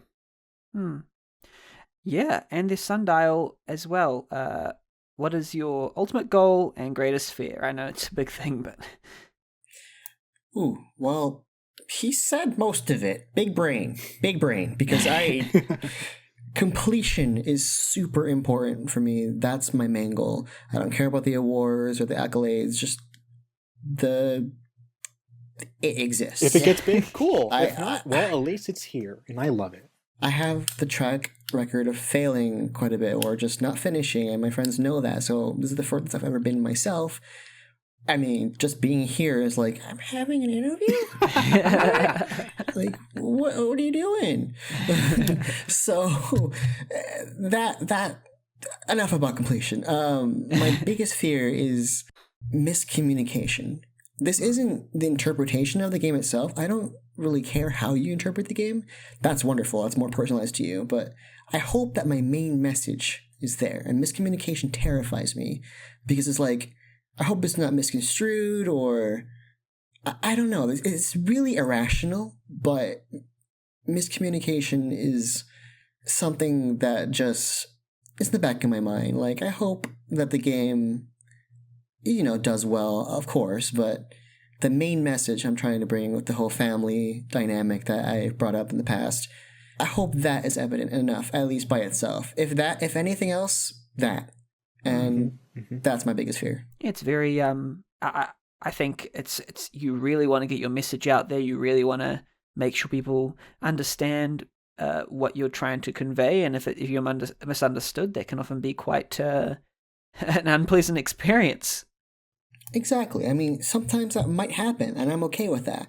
I just hope that's not the majority. Yeah. It's just an irrational fear. I think everything will go okay. It's just I gotta put that away and remember what my main goal is, which is completion, and just go for that without worrying about it. Yeah, you're totally valid for wanting, or at least like for both of us, it seems like our works are intensely personal. So it makes total sense that we want what we're trying to say to shine through because we've been through it ourselves and we want to emphasize with people about it. So at the very least, I understand how you feel. I think it is a valid thing to be afraid of, but I also think that just genuinely trying and getting feedback, because you can always just like, open the oven a bit before it's done. But I think you've got this. You just got to take it on day by day, dip by dip. Yeah. In my opinion, the successes that you try, like sometimes people place a big success on the failure and the success aspect of certain things, but I like to look at how much people have tried and how they've attempted, especially despite circumstances and things, and then give them the benefit of the doubt from there. So it's the idea of giving it your best. Yeah, and especially since, even with stuff that you don't finish, it's not zero sum. You were not the person you were when you started it. You've grown, you've changed. And even if it's not something you're going to continue with, it is absolutely a stepping stone. Interesting. I never really saw it that way. Okay. Thank you. You're welcome. Jonathan or neither or asks, to both, what are some game design foundations or philosophies you try and keep in mind when making your projects?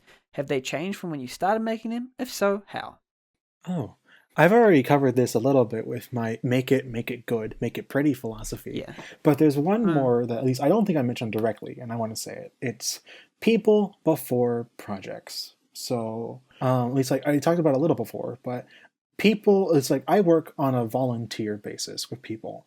And it's something we've both like agreed about. It's like, hey, we're doing this for fun. I'm not worried about anything like profit yet. But at the Yeah. very least, I also know that people have lives. Things happen. People get busy. That's okay. And it's far, far, far more important to me that the people that I'm working with are okay, they're happy, they're good to go, than their output. Because HYADES, I love it. It's my baby. But people are more important than it. It's just a thing. So Yeah. I want to make sure that I'm getting along with everybody on the team. They're getting along with each other, and that we're all having fun. Because if we're not having fun, then what's the point? Yeah. Yeah, Sundial, anything on this question, or would you like to skip it? I was paid to say that I was treated fairly. No, I'm joking. No. Okay, that contract has Yeah, been broken. Sorry. Oh gosh. What he said, first of all, it's like you're in my head. We're mind melded. But seriously, again with the whole team dynamic, I have trouble putting deadlines on even Trello because I'm like, I don't care when it's done. You want to change how my characters look permanently forever? Just have fun. Like my character designs did not look like that before my concept artist got her hands on it, and she had fun with it. She wasn't, stressed.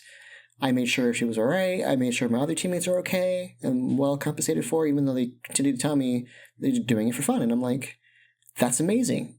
Continue that. Like, I don't want to be a stressor. I don't like micromanaging very much. So it's like wonderful to see everyone having fun, like majimjam said, and just giving it their all. Because at the end of the day, the thing is going to get done eventually. And if it doesn't, big whoop. Mm-hmm.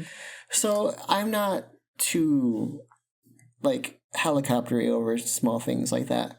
So, and that helps the feedback loop I was mentioning earlier, where positivity breeds more positivity. And it's like, of course, it's going to be realistic deadlines, but if those deadlines are reached and there's a valid reason, oh, that makes sense. Let's change the context real quick. What can I do for you that could help with this? Or my teammates do this to me all the time. And my husband especially, like the voices of reason are just always there. Like they always seem to know what to say too, on top of that. It really pays to, be involved in communities like this community. Like the Discord is so lovely to see people posting their things, like just interconnectivity in general, even if you're not part of a team, if you're just sharing out with either friends, colleagues, or just fellow RPG makers. Shout out to Unique Indie RPGs, baby! Let's go! Yeah! Unique Indie RPGs is, is a very good friend of the RPG Maker Cola podcast. Go check them out, definitely. Go ahead. Yeah! Raphael0055 asks, to majimjam, why are Samoyeds so fluffy? Is that how Samoyeds? In all seriousness, Samoyeds. In all seriousness, why did you decide on the animals you did for the main cast? And I also really enjoyed the pun names. Ahem. Samoyed has a double-coated breed. They have 2 layers of hair, an outer coat, which consists of harsher, coarser hair that is meant for defending against the elements, and an inner, more dense layer, which is used for keeping the animal warm. That's why Samoyeds are so fluffy, and also because they are a direct gift to me, and I love them. It was invented for majimjam.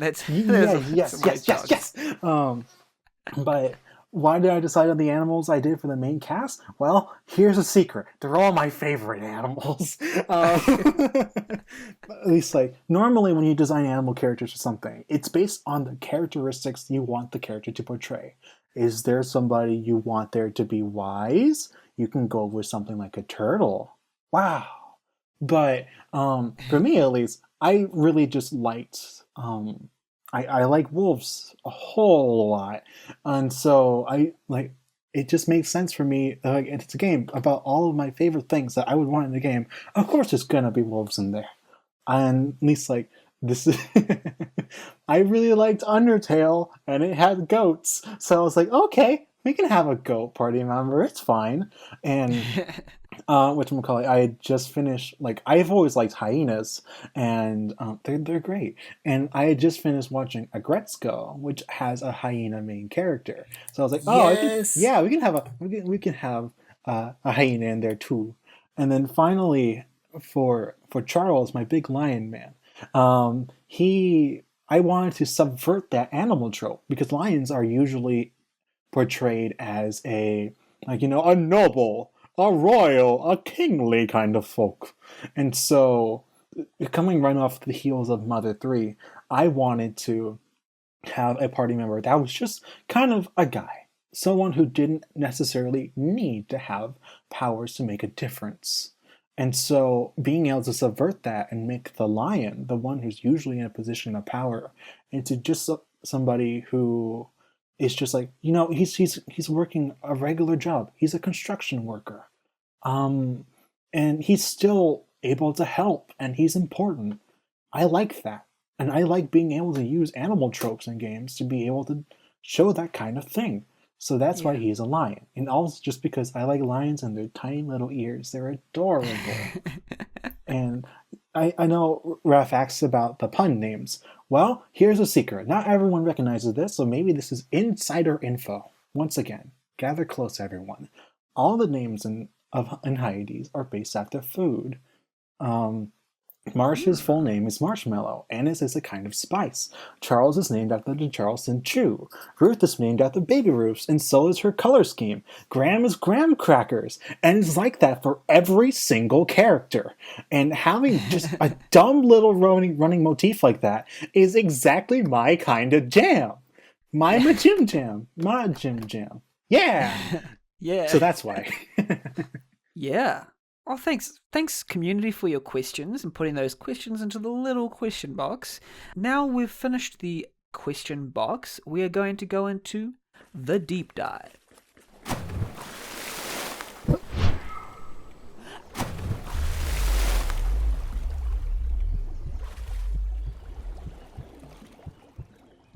Welcome to the deep dive. This section we deep dive into one of each of our guests' projects and figure out what went on during the process, inspirations, and elsewise. But since we've sort of already deep dived unintentionally into each of the projects, we're sort of going to do a little bit of a shallow, wide, a wade through the waters, so to speak. Focusing on majimjam's HYADES, of course, and SOMEWHEN by Sundial Shark. I'm going to start with HYADES. This game is available in demo form now. It's an in-development RPG about exploring a vast urban city to save everything they've ever known. Apparently, you can explore a vast metropolis in the modern age of 2000X. You make up the number yourself, I suppose. Adapt to the constant ebb and flow of battle by changing your stats and abilities using signs. Utilize interstellar cosmic powers gifted from beyond, and grab an ice cream at Shifty's. If you ask nicely, he'll even make it look like you. This game looks very interesting. I haven't yet got to play it, but I'm going to probably stream it on Twitch. But yeah, what's this thing with changing your stats and abilities using signs, and what's the game? How does it sort of play? Well, how would you describe that? How would I describe how the game plays? Well, but the section that you mentioned in particular, signs, that's the main battle mechanic, and I can sum it up into basically 3 little itty-bitty bullet points. Everybody has a type, and it's a sign, and there's 4 of them. And so, what sign you are is reverse. What abilities you have depends on your signs. And so you can change your sign and therefore your abilities at any time. And so, this was something I was going to mention earlier, but I didn't get the chance to. Bravely Default actually was one of my influences, and in particular, I really liked how you can have 2 roles, so to speak, with your party, and each one can have 2. And I like the idea of changing what kind of character you wanted your character to be at any time. And at least like I know that there's a problem of, I have a healer, but we're all full, so I guess I'll just whack the guy with your stick for 1 damage. That sucks. I like being able to puzzle out how to squeeze every little bit of, every number I can out of something. And so if your healer isn't doing much, switch them over to be a black mage. And you can optimize like that. You get to change how battle flows, and your enemies can do the same thing too. And so, at least you mentioned how it plays. It's kind of segmented, or at least like, oh, there's a lot of walkie-talkie portions, and then, oh look, it's a dungeon. Go have fun. I'm gonna take your leash off now. Is it sort of like, is it a lot of looting per se, or is it more based on equipment or items, or? I would say, at least like, you mentioned looting, and while I'm not quite sure what that means, it's more about like equipment and items, and All right. I think in this case it's a lot more quote unquote traditional RPG style. Like Right. it's like there's like you've got your Dragon Quests, you've got your Final Fantasies, and then it's like I guess it's sort of like Earthbound. I can see where people get I get a lot of like, oh, it's like Earthbound. I'm like, yeah, kinda, yeah. It's like a very common sort of, people use that as a cultural touchstone to compare it to almost everything that looks, that has, front view battlers and moving backgrounds and stuff. There's, Earthbound. It's like, okay, maybe a little bit, because I can see that. No, because at least like when people, at least for me, they say the writing reminds them a lot about Earthbound, so yay. But whenever somebody compares a game to another game, it's because I did something to be able to invoke that same feeling that they had during that game. Right. And so for me, I hear most often, this game reminds me of Undertale, Earthbound, and I've even got a few Night in the Woods in there. And those are all games commended for their writing. And I'm like, ooh. Because it's not a bad thing to be compared to something. It just means that you did something to invoke that feeling they had when they played that. And depending on what you're going for, that could be good or bad. Yeah. So, I suppose it's better than being compared to E.T. Extraterrestrial for the Atari or something like that. Well, I mean, they're also allowed to be just wrong. Yeah. But absolutely. That's my non-answer for you. So I guess it's just walkie-talkie, and then you get to fight and change your stuff on the fly, and I think it's pretty fun. Now that was the answer I was looking for as well. And also, I'm going to actually switch to Sundial Shark's SOMEWHEN. Now, according to the description, and correct me if this is outdated, but it's a Dark Cloud 2 inspired RPG, has the dungeon diving, resource gathering, town building mechanics, and you to restore a fractured world. Is this SOMEWHEN still about this? Do you think is this gameplay mechanic about rebuilding a town and sort of time travel and reshaping the future? Is this still the central mechanic? Absolutely, yes. Yeah, because you're placing things in a town. Is that is a mechanic in the game? Oh yes, you're able to pretty much pick up, create, and otherwise 3D print other objects using a special arm that Idle has. And you can place trees, houses, roads, rivers, and there's going to be prerequisites that you have to fill in order to rebuild the future, like an X amount of this, X NPC lives in X house, this many culture points are created because you have all these cool decorations and knickknacks everywhere. Yeah, because it's got it's so that even when you mentioned that, the concept just kind of blew my mind. I haven't played Dark Cloud 2 or Dark Chronicle before, so I can't even begin to imagine what this game is going to play like. Was there technical challenges when you came to making this? Oh, absolutely. But thanks to the community and quite a few plugins, the game uses about 300 plugins. I can imagine, yeah. It's a lot of hacking. Like, for example, most of the items that you have to place down are technically cloned from a different map. They're just from a template event, and then gets separated and spawned into the map that you're currently in. It's a lot of mumbo jumbo and other cheap curtain tricks to kind of make it look like you're actually inventing and creating these things. I've done that before as well, actually. You can create events on the fly and place them based on template ones and things like that, especially for some complex... I was creating a complex puzzle game in RPG Maker VX Ace, and it required, I had a map, a 2D map, not a in-game map, but like the data structure map, or array, sorry, 2D array of all the tiles on the map, and I would update it myself and sort of detect what's going where and what ball is rolling towards which diagonal wall and things like this. So it was it's all of that. I can imagine that's why I look at some of the animated GIFs and I go, wow, there's probably so much of the similar kind of things going on behind the scenes. You two are so powerful. Only sometimes. This is my favorite thing to do, I suppose, in RPG Maker, is just create systems and stuff that probably shouldn't be created in RPG Maker. Yeah, that's how I feel too. If there's a limit, I'm probably going to try to break it. I was thinking also, is there any type of, we haven't really talked about it, but about like music and sound effects? Is there any sort of care taken into that? What is the sort of vibe for that? For music in general, I'm really into video game music. That's pretty much all I really listen to. So I try to go for emotional pieces and calmer vibes that remind me of Dark Cloud or remind me of other games where the melody just gets stuck in your head. And so I chose Toby Kurugamo, who has an entire BGM collection just readily available to purchase as DLC. I'm also working with a composer for the main theme as well, because they just invoke some kind of nostalgia to it. Yeah. And I think it's perfect. It's of all different types of genres that I like in JRPGs, because they usually just take a few genres and throw it into a bowl and mix it and see what happens. Yeah. So that's where I'm going for with that. Go ahead and name some some music soundtracks, some video game soundtracks that listeners should have a go at. Oh gosh, there's Please, there's we need those bops. I know.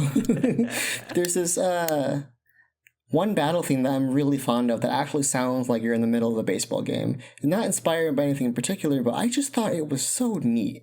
And I was hoping that, just like Chrono Trigger, it's a song that you kind of dance to. Like, you're not tired of listening to this over and over because you will be hearing this in every encounter. So I try to go for themes that have meaning to them, How about you, majimjam? Music, sound effects, how much attention do you pay to that? Oh, you see, my deep, dark secret revealed. I mentioned earlier that I like to be able to be able to work on every aspect of a game, so that way I relieve pressure off of people who are working on stuff like that.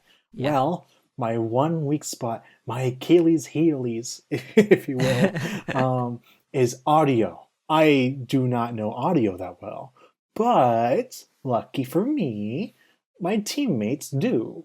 And at least the two musicians that have also, at least there's Fanfic Fox, who also covers so many other bases. You're so powerful, and I'm so happy to be working with you. And there's Dogma Jung, who I've been working with for a very long time. And so, at the very least, they help me to be able to create music. And because when it comes to stuff like music and describing what I want, I'm not super articulate. So all I can guess is like the kind of feeling that I'm going for and the vibe, and occasionally what kind of instruments and musical techniques that I would be able to ask them to do. And I think they've done a really good job. And at least there's some tracks that I really like that just aren't in the demo because they're beyond it. And I'm super excited for people to hear it. As for sound effects, well, most assets made for HYADES are custom made, but sound effects were like the one thing where I was like, there's a whole library here. I wonder how much we can get away with. And so, because like, usually I hear a lot of people go, oh, hey, don't use the stuff that comes with the default engine. And I'm like, okay, well, all right. I mean, that's not the reason why I want to make custom assets, but you know what, sure. Yeah. But for me, the sound effects, most people, unless you know RPG Maker, so this is our little secret, fly by people. And so I've had one person go, oh yeah, those are the stock sound effects. I'm like, yeesh. But for most of the time, I heard, "Oh, hey, those are really good sound effects. Where'd you get them?" I was like, "Oh, they came with it." They're like, "What?" But at least I try to use stuff like pitch bending and creative uses of timing in order to make them feel fresh. And of course, we could make more sound effects. And we are getting to the point where I'm starting to stretch these bad boys really thin. But 50% speed on some of the on some of the sound effects. Yeah, and at least there's one part in the demo where Ruth, my favorite hyena lass, she smashes a lock and it makes a sound, and it's the same sound of whatchamacallit, of like coins flopping on a table. It just slowed way down and nobody noticed. And I am a genius. My brain is huge. So I would have never thought of that. Yeah. Because it's just a jingle, and then I pitched it down and then bam, there it is. So I guess for stuff like sound effects, you don't always need to reinvent the wheel. And so for music, thank goodness I have teammates, because I can make music. I just can't make music like super, super well. I'm still learning. It's been many moons since I've been in band of any kind. Yeah, I missed you middle school. So at least having those to help cover me helps a lot.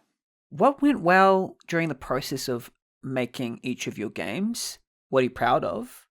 And what was probably the main, say, trouble that you came across, and how have you sought to overcome it? So what went well and what maybe was a little more difficult? Well, in terms of what went well, it exists. I think it's fun, and you could play it. Bam! But there we go. But at least like what went well is, I think, even like the fact that it exists.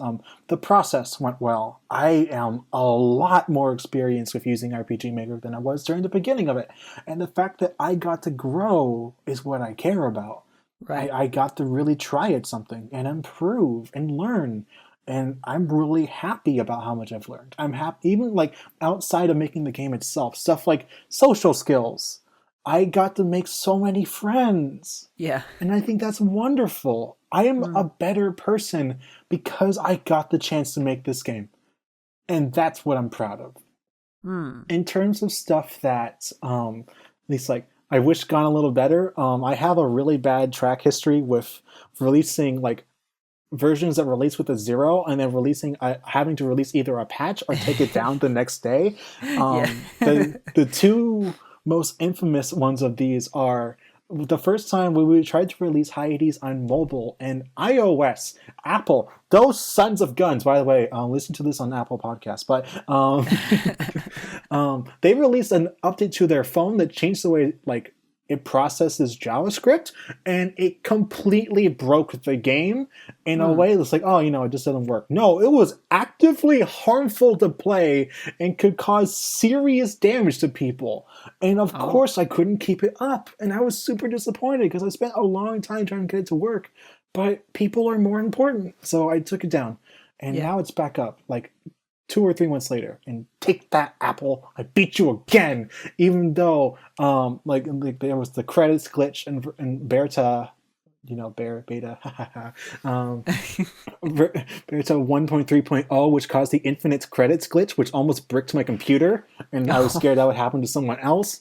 There was the fact that Apple continuously tries to kill me and strangle me, and I'm going to strangle it back with the fact that like the newest version of the OS messed up 32-bit support, so I can't update my computer. And also, people who have updated, I need to do something funky fresh for them to play, and it turns out it was updating to RPG Maker 1.6.1, so that could have been really bad, but it worked out. So wow. But at the very least, Apple and I have a track history of continuously being thwarted.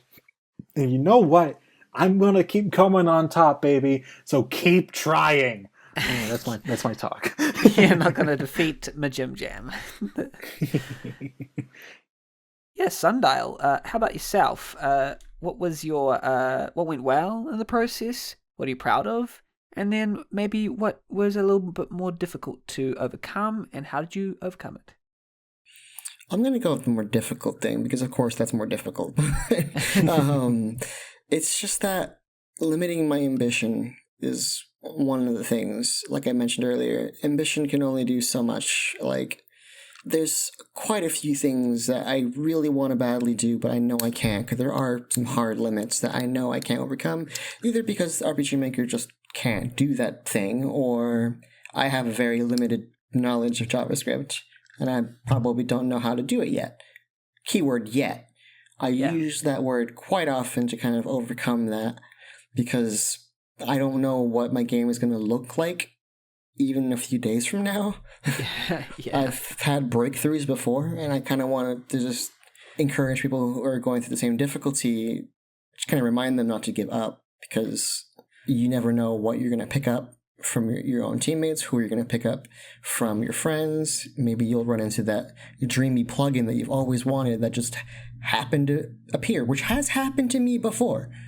There are some plugin creators that just seem to like know when I want something and just happen to make the thing that I thought was impossible. And I'm like, oh, okay, that was convenient. You just never know. So it's not worth worrying over, and it's definitely worth trying. Yeah. That's what I for that. But from what I learned, besides that, is that it's interesting to see how many people are actually willing to participate in what I think is the ultimate form of media, is a video game, because there's so much. There's the audio, you have to worry about the art, everything, and it's so cool to give that to someone else. I mean, I have never had a demo before, but when I do, I'm probably going to start crying, because it's such a powerful thing. Yeah, I'm ready for it, because what am I going to do when I see my own credits? Like, what? All these people that are going to pile up in there that had something to do with this. There's no way I could have, like... I'm like about to cry right now just thinking about it. Well, because like it's that feeling of getting over the hill is pretty much incredible. And at least like the fact when it sinks in that I did this, it's kind of nuts. And when people at least like reach out to you and go, "Hey, I really had a good time," or "Hey, I made you something," but send us fan art, please. We love it. Yeah, exactly. Seriously, but, it's incredible, and I still remember, and I get the chance to experience that over and over again with each release, and it makes you fall in love with what you're doing. The idea of making something your own, and making it exist. It's good. It's powerful, and it's what I love, and I'm pretty sure what you love about making games. Exactly. And it goes along with my main mission. I'm really sorry. I just wanted to explain one cool thing, a really cool fun fact about my company message. I can't help you. I can't fault you for being enthusiastic. It shows that you are a good person to have in charge. You really care. Go for it. Okay. Thank you guys. The company message, to me anyway, is trying to combine and mix and match two specific things that are timeless to people, which is why my Sundial Shark is not only a shark, which has been on, that species has been on Earth for God knows how long, and the sundial on its back is one of the oldest ways to tell time. It's symbolic of something timeless. And I hope through storytelling, especially environmental storytelling, which is usually the case in RPGs, that can transcend that and, like you said, connect with people. Like, you invoked a feeling through HYADES. Like, you just kind of, you connect somehow. Like, how do you explain that kind of ethereal type of feeling where someone remembers a particular good day they had, or a good game they played, or, oh, they were dating someone they really liked that time, or something, like negative or positive. Not many forms of media can say that they can do that to someone. Yeah, that's a great way to kind of wrap it up. Just that journey I think if I have one last question, if you could say one thing to the listeners right now, what would it be? There's too many things, but at least like, hey buddy, how's it going? I hope you're doing well. But well, hey, I'm really happy you're here, and I'm not sure what you're going through, but you've got this. You've got to try, and I know you're trying, but you just got to keep taking it day by day. You've got people around you that really care, and you've grown so much. So whatever it is that's ailing you, whatever it is that's in front of you, pursue it with all your heart. Keep going at it fervently. Don't stop. You got this. Whether it's a life challenge ahead of you, a game you want to make, or whatever it is it may be. You've got this. Do your best. It's all we can do. That's my piece. Excellent. I mean, I could say something cheesy like, don't give up, but I want to say it's never too late. I've always been the type of person that's like, oh, I'm wasting my time, or I can't do that because I'm too old, or I skipped the boat on this or that, or I don't have the talent. Practice and time comes no matter where you are in life. As long as you don't get ahead of yourself, you just take your time knowing that you will fail sometimes. You can learn anything at any age. Like, there is no time wasted. There's no deadline to anything. Just because you couldn't do it then doesn't mean you can't do it in a few days, weeks, years. You just gotta start. You've got your whole life ahead of you. You just gotta try. Yeah, this has been RPG Maker Cola. Thank you, Sundial Shark and majimjam, for being just really good guests. It's been an honor to have you on board. Thank you. Thank you for having us. Yeah. Now's the time where we just hear each of them. Feel free to plug or promote anything that they'd like here. So, anything you're working on or anything you'd like to promote? Well, there's this really cool game my friend's working on called SOMEWHEN. I think it's really neat. But in terms of stuff I'm working on, I work daily on HYADES. It has a demo. You can play it like on your computer. You can download it. You can even play it on your phone. The podcast is almost over. You know what to do once it's done. And at least, like, if you want more, there's also the spin-off sister series, HYADES Celestial Buddies, where it's a visual novel. And at least the screen cap of, like, Annis in front of that kitchen, that's part of it. That's from Celestial Buddies. And so I want that to receive more love. Not everyone goes to it after, and I'd like it to be able to, like, it's a little short and sweet thing.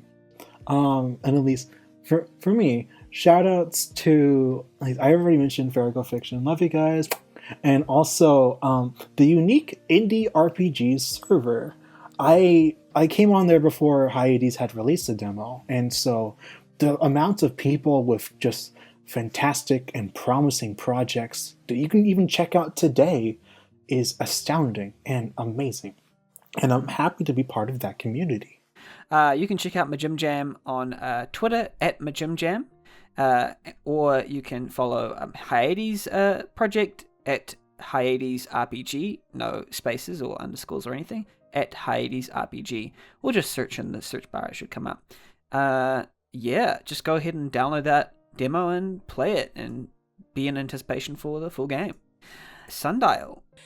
I would like to say that, first of all, you can find Sundial Shark on Patreon, Instagram, Twitter, and Game Jolt. But I really wanted to have a shout out to the composer who I have not revealed that I'm working with yet until now. You heard it here first. Yeah.